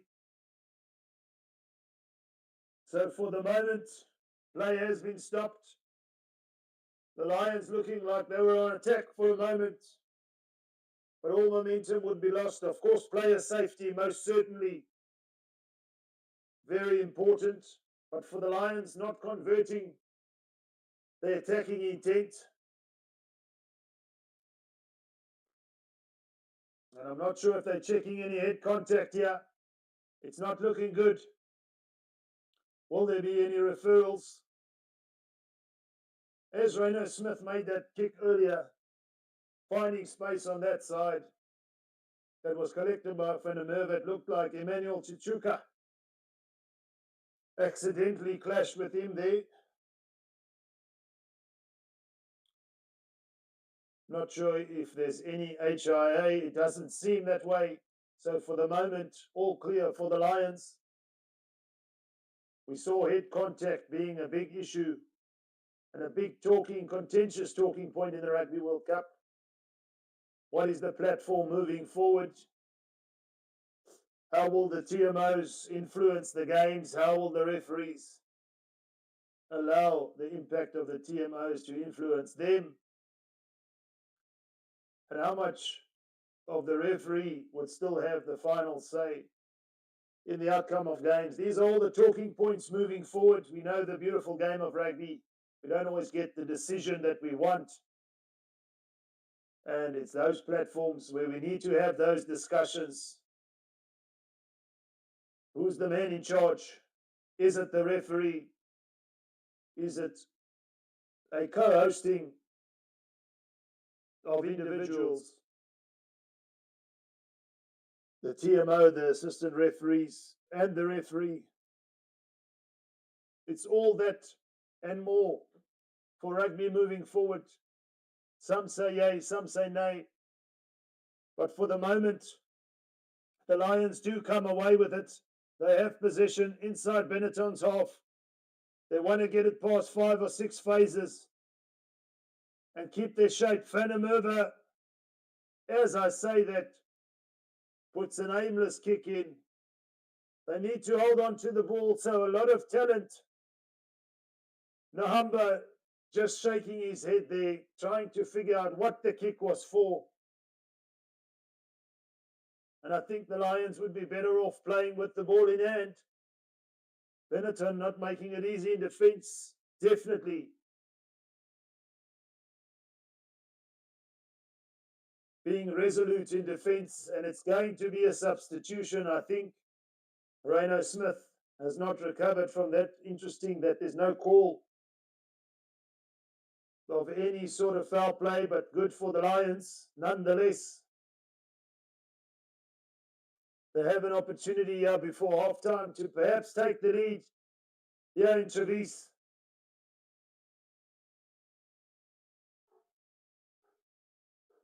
There's still a second half to come, folks. But the Lions desperate for some points here, and preferably a try.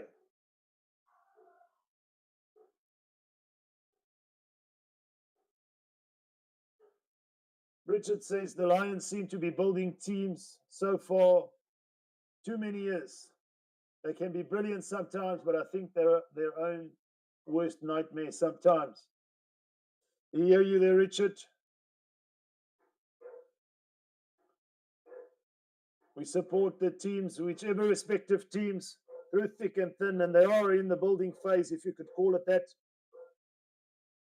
But definitely a team to build with this young, exciting talent. And for the moment, they are keeping possession. Building the phases here are the Lions. Nahamba playing from left to right. Still in possession. No one really running onto the ball though. They want some pace on it. It's got to be quicker. Benetton need to be caught out at that pillar. Pick and go should be, but yeah, Nahamba is. It's a clear legal attempt to get over the ball there from Benetton. So again, no accuracy. Being in the right place on the field, but not getting any points. So those 3 points so far are the solitary points for the Lions. And Benetton play.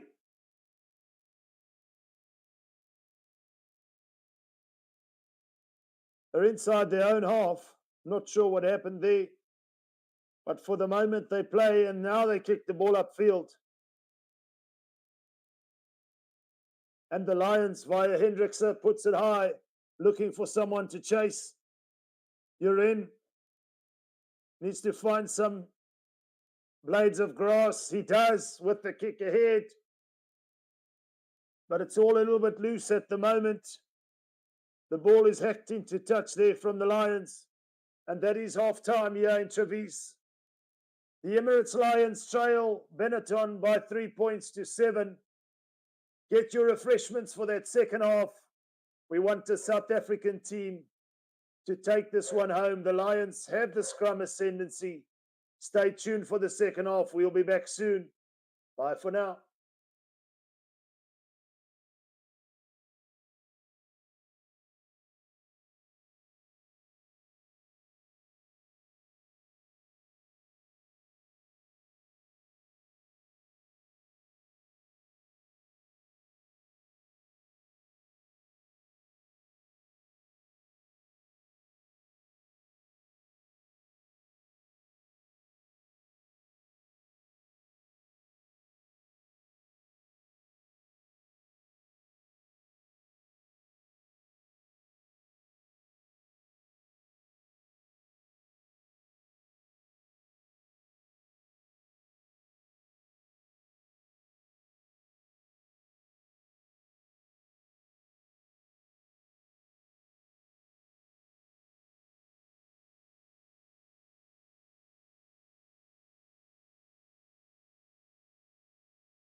Welcome back to Forever Rugby. We're just underway here in the second half. Benetton playing from left to right. The Lions still trail 3 points to 7. And it's this second half, the last 2 quarters, where they've got to put together some phases from that scrum dominance, perhaps, should they get some more scrum set piece.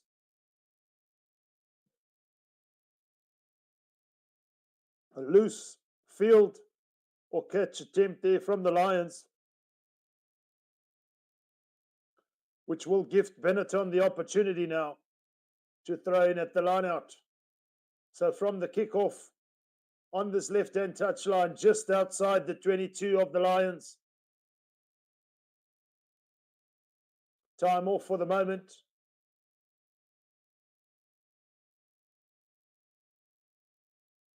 But an unforced error there, not the start there. And Willem Alberts, the bone collector, makes his way onto the field. Just a shout out to Darren Sadler, my brother. Big ups to you for tuning in. I appreciate you, man. One love. And Benetton do take the line out. Play quickly to centre field on the 22, but the Lions get the penalty. So no points conceded from that error from the kickoff. The Lions onto it, and Hendrickse with the opportunity to put it up. Right up to halfway. Lions with the line out play. So I think for the Lions, from these set plays, keep their shape. Get the guys, the big guys coming around the corner, but allow the likes of Hendrickse, Edwulf van der Merwe to work this field, work the ball into the right place. They've got some excitement, the Lions, and yeah, they come away with it from the line out. Up inside Benetton's 10-meter mark now, on the 15-meter mark, on this left-hand touchline, playing towards centre field. A little bit lateral here, but the Lions need someone to straighten. Van der Merwe comes off his left wing looking for work.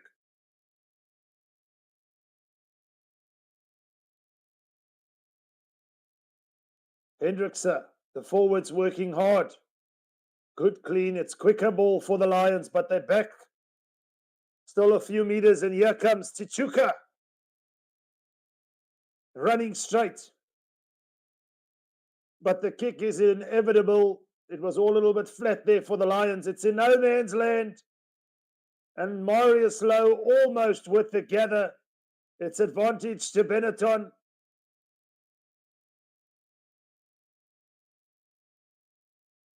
No advantage there, but the kick from Hendrickse was almost gathered. It didn't seem like anybody from Benetton wanted it there for a moment. But knocked it on Marius Lowe, and there's no advantage from that. Benetton will have the put into the scrum.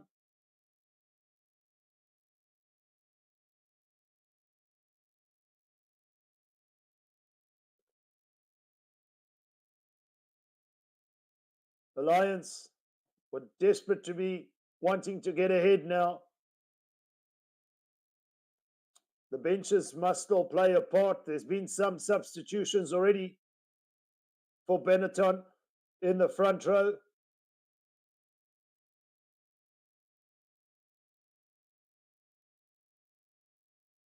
But you're in to feed. Referee Peter Martin on the spot. It's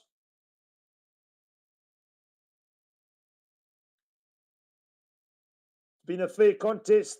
No heavy controversies up to this point. And Benetton let the ball do the work and shift it down this left-hand touchline. Playing up to halfway. From inside their 22, but a wonderful steal there from Frankie Horn.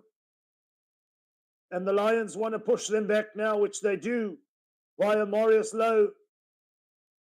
Reno Smith, who's back on the field, doesn't have much time to clear, but manages to get it upfield. The Lions, however, by Hendrickse, bumping off one. The referee says the ball has gone backwards. It looked like out of hand. It fell straight down, but this time around, it almost seemed like the Lions just couldn't hold on to it. And for the moment, time is off. There's going to be a TMO check, folks.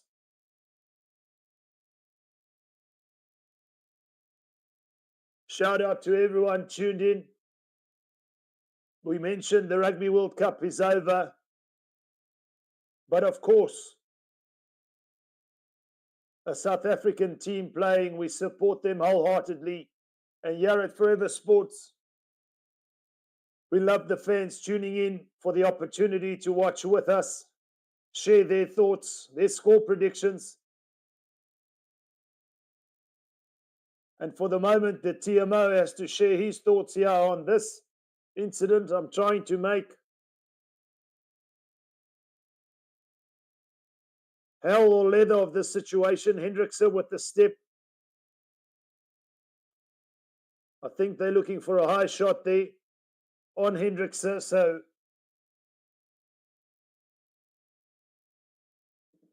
the assistant referee is running around. It's all getting intense. What is the word from the referee? So if you have a score prediction, even for as far as who you think of the South African sides will go on in this tournament, long road ahead for the South African teams. How would it impact the European teams when the Six Nations is underway and the URC then also continues? For the South African sides now, it's only the Bulls flying the flag this weekend. Week 3 of the United Rugby Championship here in Trevis. Nothing came of the TMO there, so it's play on for the knock-on. So Benetton have the scrum, you're in to feed. There's space here now for Benetton down this left-hand touchline. Rhino Smith is hit hard there. I think it was the captain. No, it's the fullback, Kewan Horn.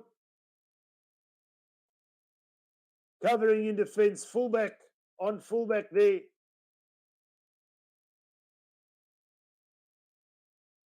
Kewan Horn hit Rhino Smith hard. The ball's gone into touch.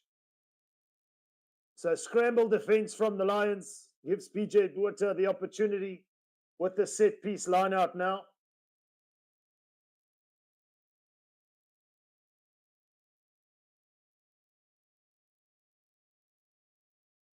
Clean ball from the line out. The clearance is good, but unfortunately gives possession back to Benetton here this afternoon. Willem Alberts, the South African legend in as far as rugby is concerned, known affectionately as the Bone Collector. Perhaps well seasoned these years, but still ever present in terms of his physicality, his knowledge of the game. Invaluable experience, Willem Alberts. And I'm sure the inclusion having Jacques Free involved as well in terms of attack and defense. He himself is a Springbok legend. It's a little bit loose here from the Lions, so for the moment it's still 7-3. Just about a half an hour to go here in Trevis. Floated ball there. Just couldn't be handled there from Kewan Horn after putting in a good hit earlier on his opposite number to thwart the try. It's going to be a substitution here.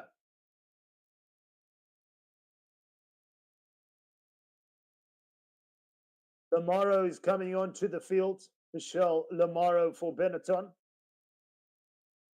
So the influence of the bench, who will it impact more positively? The injection of energy. It's been a tough afternoon. The forwards have been quite involved on both sides. Some good carries from the Lions, but not translating any of their post-contact dominance into points. They've had limited opportunities, should I say, in the opposition 22. Only that solitary penalty to show. And for the moment, Benetton again want to shift it wide quickly, but met hard in defence there.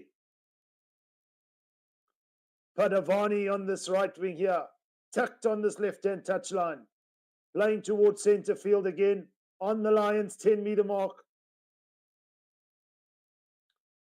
There's some space out wide here, should I say. Is a call again. The massive loose forward for Benetton. It takes a handful to bring him down. And they can't hold on to the ball there. I think it was the fly off. No, it's the replacement. Zanon, Marco Zanon there on the field, who couldn't hold on to the last pass. So the Lions will have a scrum. A little bit sticky from both sides still at the moment.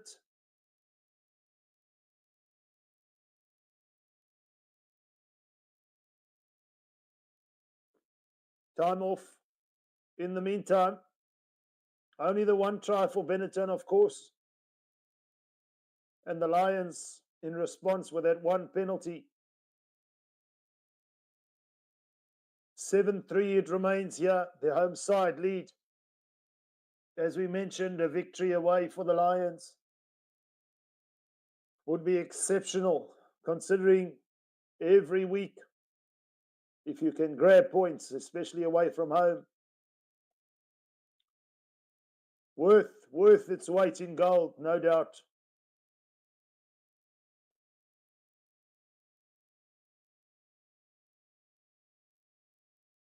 In terms of the win probability, I think they had it at 78% to Benetton, 19%, 21%, 22% to the Lions.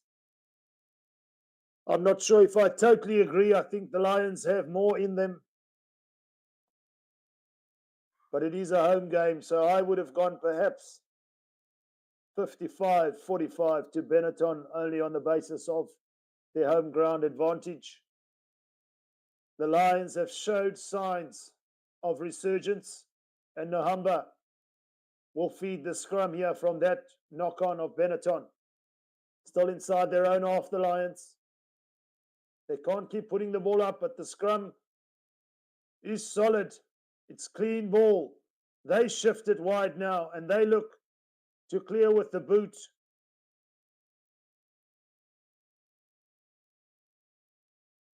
And Benetton, in return, it's a kicking battle at the moment. The Lions kick possession away. I'm not sure was the greatest idea. In theory, maybe a good idea, but not in terms of the circumstances now. And for the moment, the Lions have to scramble back.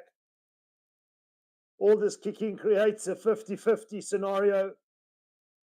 And just on that occasion, the Lions managed to hold on to possession after the Benetton team put up a high kick.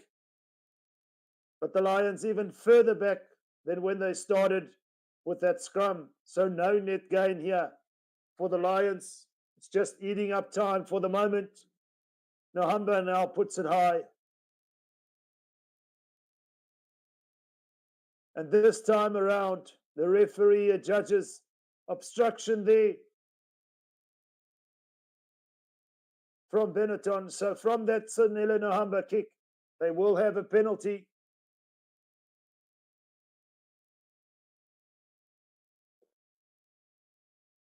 So there's something that comes of it there. So that's why they call it the 50-50 situation. It's just at what point do you also need to control things and not leave it up to the last moment. Unfortunately, just some news coming in about the Proteas doing really, really badly after India set a mammoth total of 326 on a difficult wicket. The Proteas crumbling at one stage 59 for 5. then all looks but lost. For the moment, however, it's not lost for the Lions. Proteas still, however, in contention for the semi-finals. This United Rugby Championship still has many rounds to go. Teams trying to put the pieces of the puzzle together, and the Lions not putting enough phases together, not having enough cleaners there. One-off runner, and Benetton over the ball. It's a penalty just outside Benetton's 22. So the Lions again giving up wonderful territory, getting nothing in return, conceding a penalty there.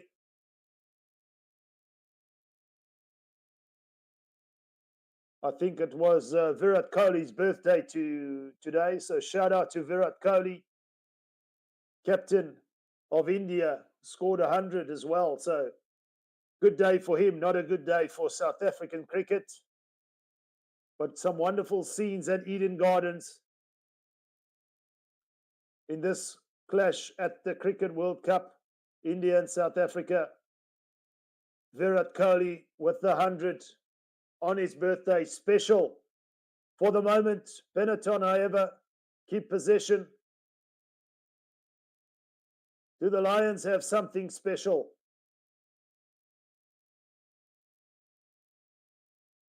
We're into the third quarter, well and truly now.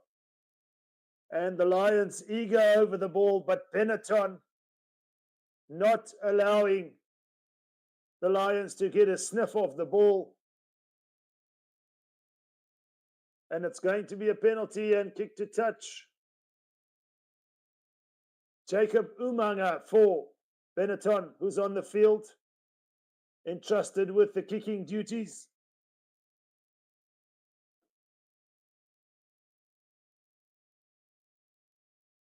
So the referee, Peter Martin, are judging their hands over the ball or beyond the ball from the Lions player. And here come the substitutions now for the Lions.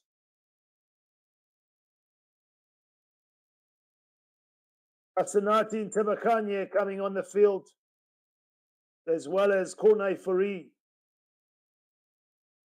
replacing Morgan Nordia and Ru Andrea respectively. So fresh legs in the front row. The Lions having some set piece dominance there.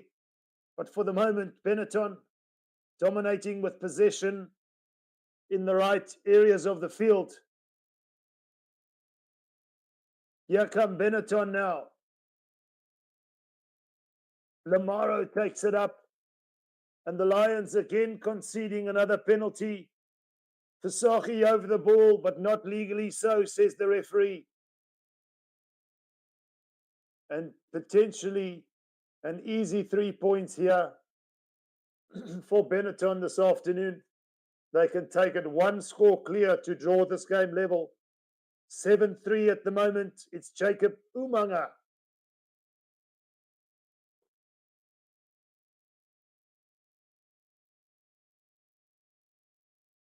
Fresh from the bench.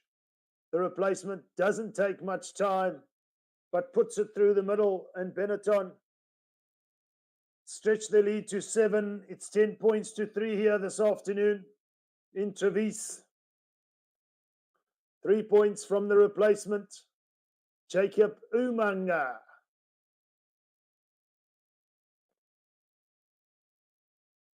The Emirates Lions are going to need to put the phases together as we approach the last quarter. They kick off from right to left, deep into the 22 of Benetton on the 15-meter mark of that right-hand touchline. So deep kickoff, forcing Benetton to play with an exit strategy in mindset. And this time around, the 50-50 ball goes the Lions' way, but it's a massive counter-ruck. Gajo comes away with the ball now. Benetton all over them. like a rash, and they come away with the ball. They're showing the energy there. I think the Lions having a little bit of complacency. Tabakanya there with a big hit. Not allowing them to get too much momentum. The defense is strong.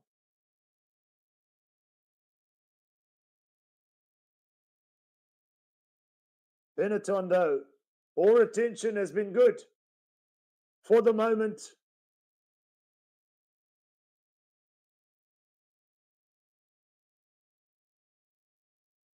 Shapes to kick from the base, the scrum off for Benetton.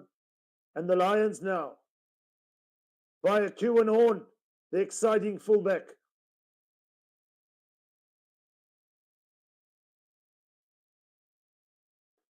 Kicked away again. I'm not sure if that was the right idea. Orne van der Berg on the field, the replacement scrum off. Busy here on this left-hand touchline, making a tackle. But the ball back with Benetton. So at some point, they're going to have to make the switch and hold on to the ball, perhaps. Get someone running at a good angle, at pace, with the quick ball at the ruck. Van der Berg is definitely quick in terms of getting to the base, but the Lions maybe need a moment of magic. Marius Lowe takes it up, the captain. They're looking for space. They shift it again. Edwil van der Merwe.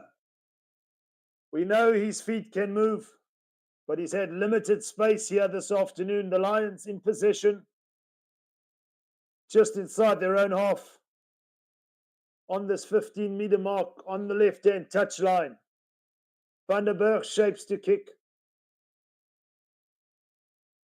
No real chase there, except Van der Merwe does make a good tackle.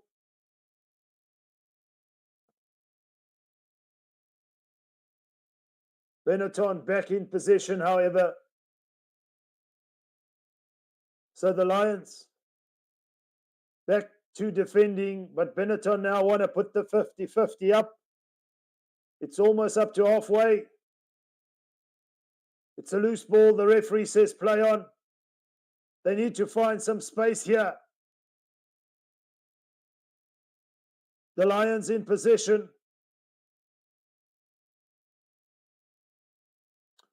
Still in their own half. Van der Berg.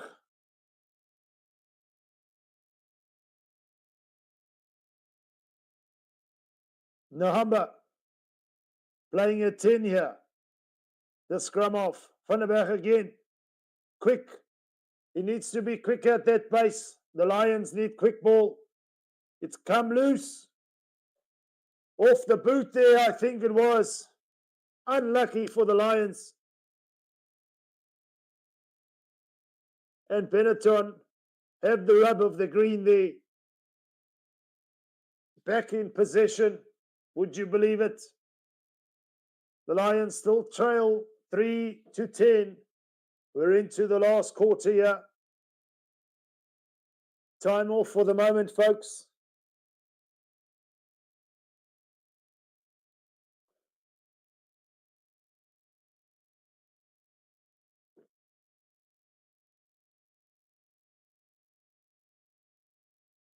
Sanele Nahamba, the scrum off, has moved over to first five.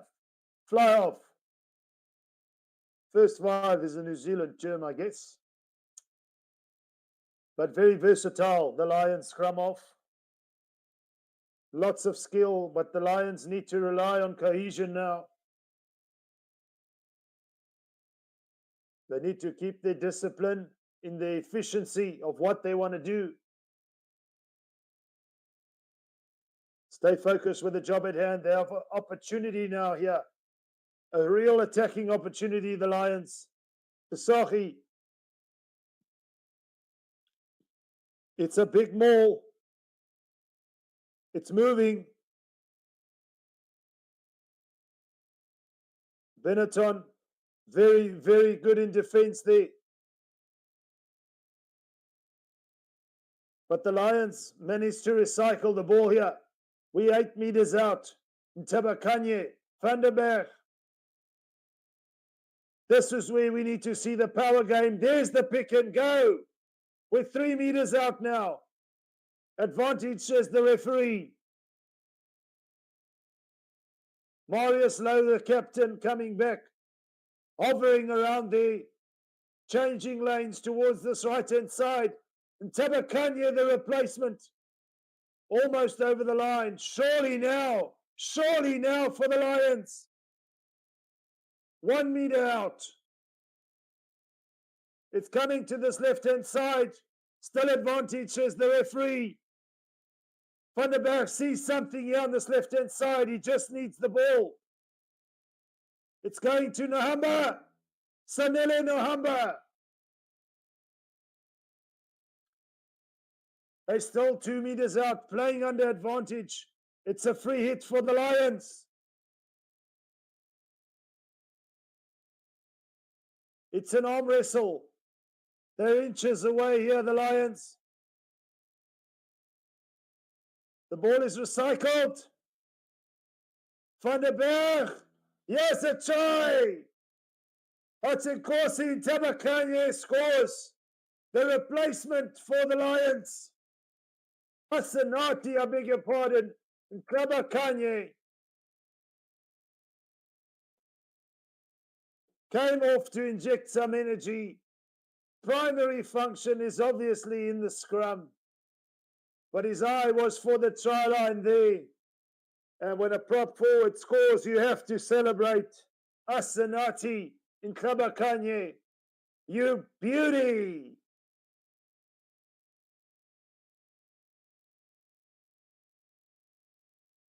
The Lions with the opportunity now with the conversion via Nohamba to level it up. Is sailing over. Well done, Sanele Nohamba. He's put the Lions back in this game. And an opportunity here to utilize the momentum there. From the bench came Masanati and Kabakanye. Too much power, that close to the line. Nobody was going to stop him. The Lions playing under advantage. The referee allowing the game to flow. And Asanati Kabakanye said, go, go, go. 10 all. The score is here this afternoon. And immediately a shift in momentum from the kickoff.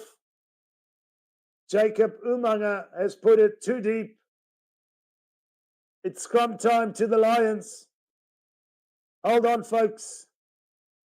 The tide is turning here. And the bench of the Lions seem to be having the upper hand in terms of the injection of energy. In the first half, the scrum was good, but the likes of Willem Alberts on the field, Jaco Fasahi, Asanati Kabakanye, has been a wonderful injection here. The Lions will look to scrum them as far back as they can. Gain ascendancy here. This is the opportunity where the tide can turn. Do we see a momentum shift here, folks? What is your score prediction? Van der Berg feeds the scrum. It's solid. It's a good base here. There's an opportunity for the Lions, but Benetton, read it well via Reno Smith.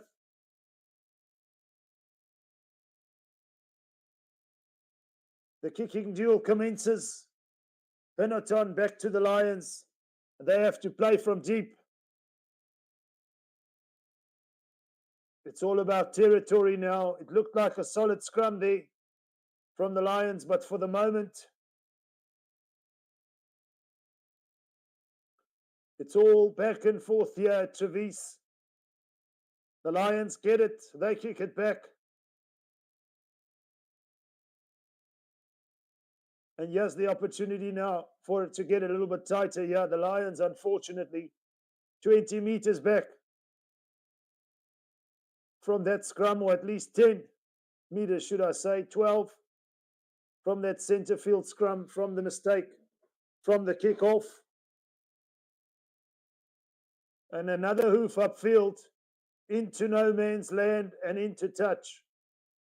The score still level.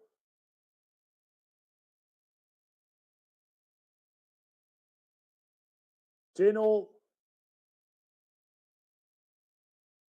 Van der Berg there,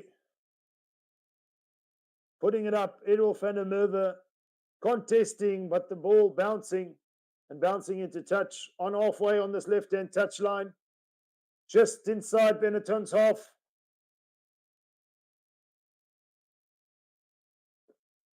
JC Pretorius replaces Frankie Horn, who's had a very busy afternoon, the 8th man. Physical, industrious as ever. But Pretorius, can he spark the rest of the bench as they have and send the Lions to a victory here? They've got 12.5 minutes to do it. Morne van der Berg at the base, just outside his 22, playing to this right-hand touch line.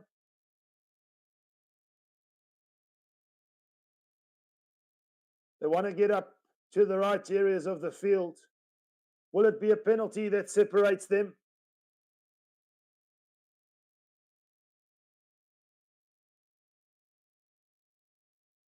It's now up in the air and wonderfully caught there. The Lions in possession, almost up to the 22 of Benetton. There's space out wide here. Somebody's got to straighten the line. And for the moment they do. They've lost a few meters, but importantly, they're at the right end of the field, the Lions. And just as I say that, the ball is lost.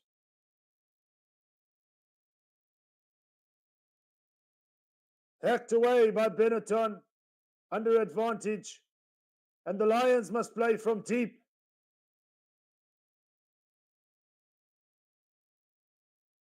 They're inside their 22. It's a scramble here. The kick was deep into the Lions' territory. In fact, tucked up against this right-hand touchline. Marius Lowe got back. And the Lions do recycle. But after getting an initial gain there, almost up to the 22 of Benetton, a slight fumble there. I think it was Jakob Versace. And Benetton hacked it upfield under advantage. And the Lions will play from deep after that clearance. Benetton will be in possession. It's an arm wrestle, as I mentioned here. Full crowd in Trevice supporting the home team, I'm sure. And I'm sure a few Lions supporters as well. Shout out to Stevie P, an avid Lions supporter, you legend. We want the Lions to get over the line this afternoon. Cap off the United Rugby Championship with the second victory for a South African team.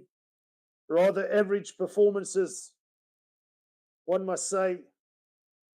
Sharks and the Stormers not quite adapting to conditions in Glasgow and in Ospreys, respectively. But more importantly, Benetton in possession in the Lions' territory. Any ill discipline will cost the Lions now. And Benetton playing quickly. It's Jacob Umanga. Takes a wonderful ball. Soft hands. Benetton have been good at letting the ball do the work here.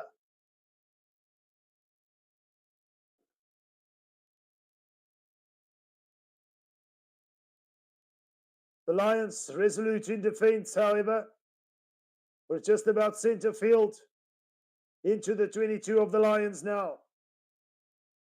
Here come Benetton, still in possession.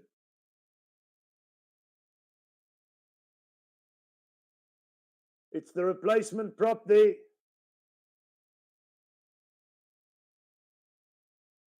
Delotti.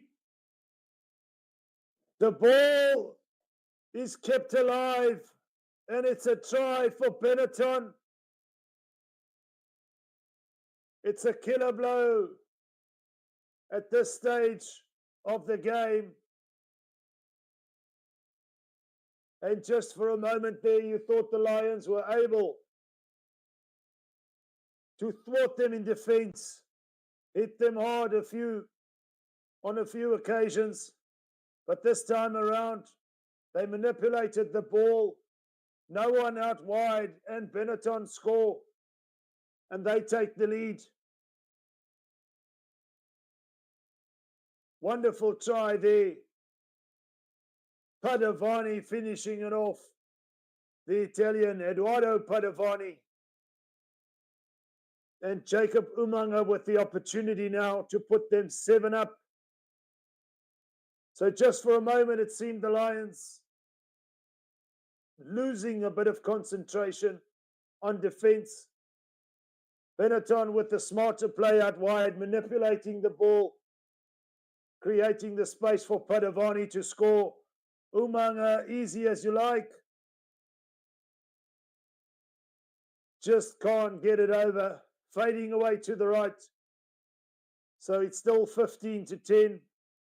No conversion for Benetton. But it's the long ball down this left-hand touchline to the right winger, Eduardo Padovani.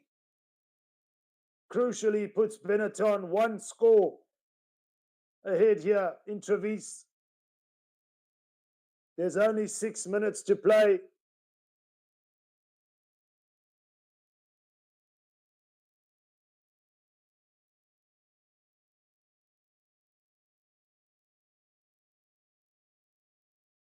Little bit of lackluster defense on that occasion, just in a moment where they needed to keep their shape. Ride out that attack.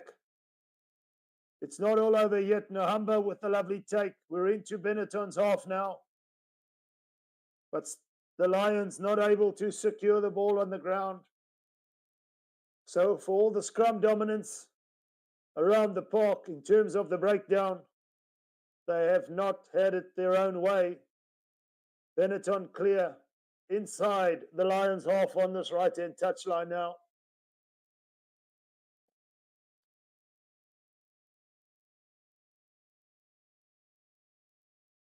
It's go, go, go now for the Lions.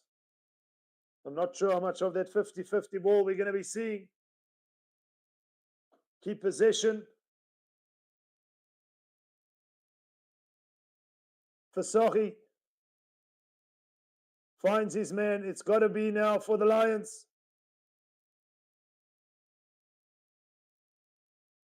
They can't do anything with it. It's an unforced error.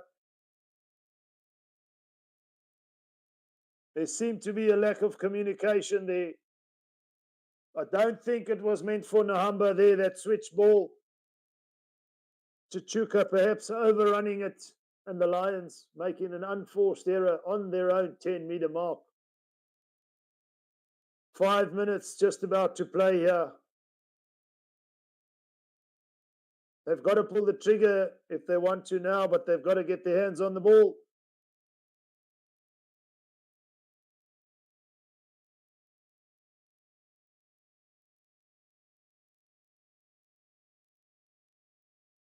(15-10), Benetton still lead here.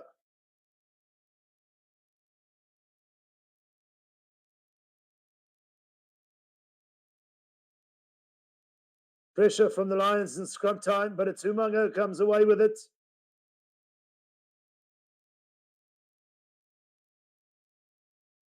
Benetton keep the ball. The Lions still need a score and a conversion to win it. Penalties won't do now in terms of 3 points. Here this afternoon, it's been an arm wrestle, and the Lions decide to take the mark. After the up and under there, the 50-50 ball from the scrum half, the Lions must play.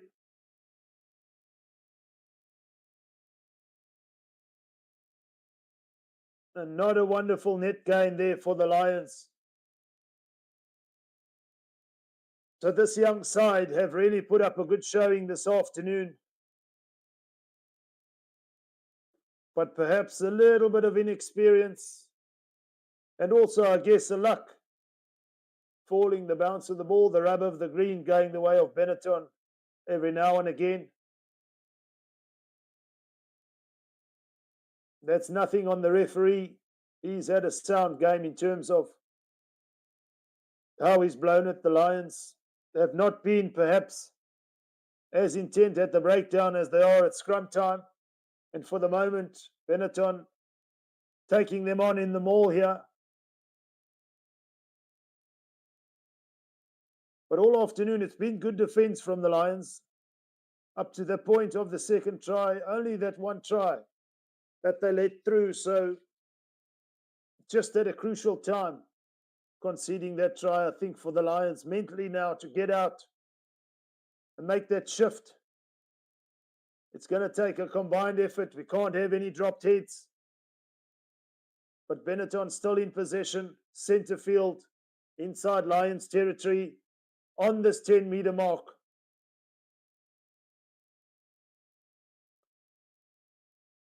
They've been good at ball retention. Been met hard in defence, however. This time around, it is loose ball. The Lions looked a little more hungry of the two there.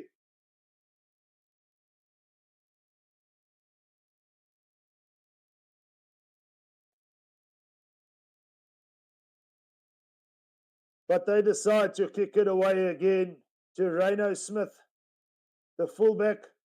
The referee says, play on. No malicious play there. But again, it's the breakdown that's been a little bit of an area of concern. Benetton all over that ball there. And at this stage, I'm sure they'll put the ball deep into Lions territory and eat the clock out for the Lions there.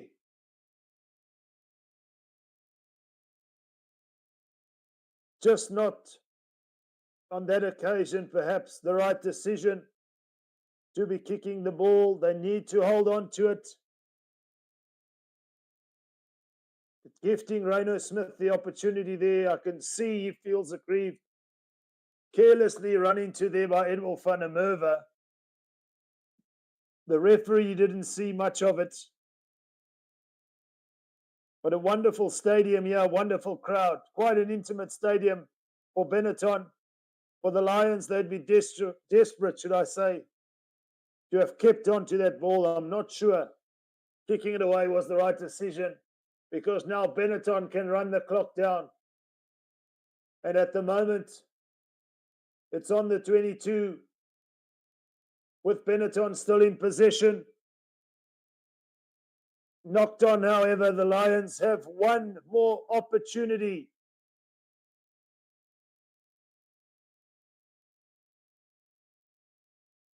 Inside or on their 22, the Lions. But this is the final play, I'm sure.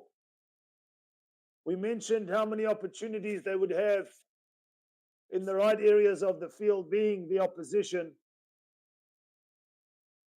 22 and further on in the danger zone. How many would they be able to, of that, convert?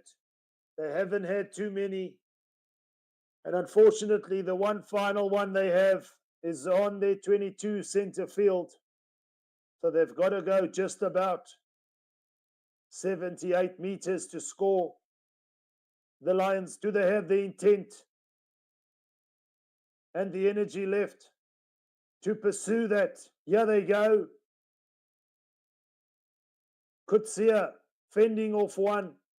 Ball security is going to be important here for the Lions. Any loss of possession and it's over. Nohamba. Klabakanye. Asanati. Klabakanye has been a revelation. Soft hands here. Play on, says the referee. And the Lions fighting to the bitter end here. Nohamba. Klabakanye again. It takes 2 or 3 to bring him down. It just doesn't have the gas. Asanati. but influential off the bench nonetheless. Van der Berg. They're almost up to the 10-meter mark, so for all their hard work, not paying too much dividends, Benetton not committing too many at ruck time, fanning out in defense, keeping their line speed. The Lions, I'm sure, also are out on their feet in terms of energy levels, but they've got to keep it together. It's a warrior this afternoon, a titanic arm wrestle, albeit so early in the season. Every opponent, every game important to give it your all so that mentally your confidence can be there. You have something to fall back on. The Lions, desperate, up to the 10-meter mark, looking for that space, finding something now. They're up to halfway. The clock is in the red. The cleaners are there. The Lions still in possession. The ball retention is good here. Pretorius, they're up to the 10-meter mark here of Benetton.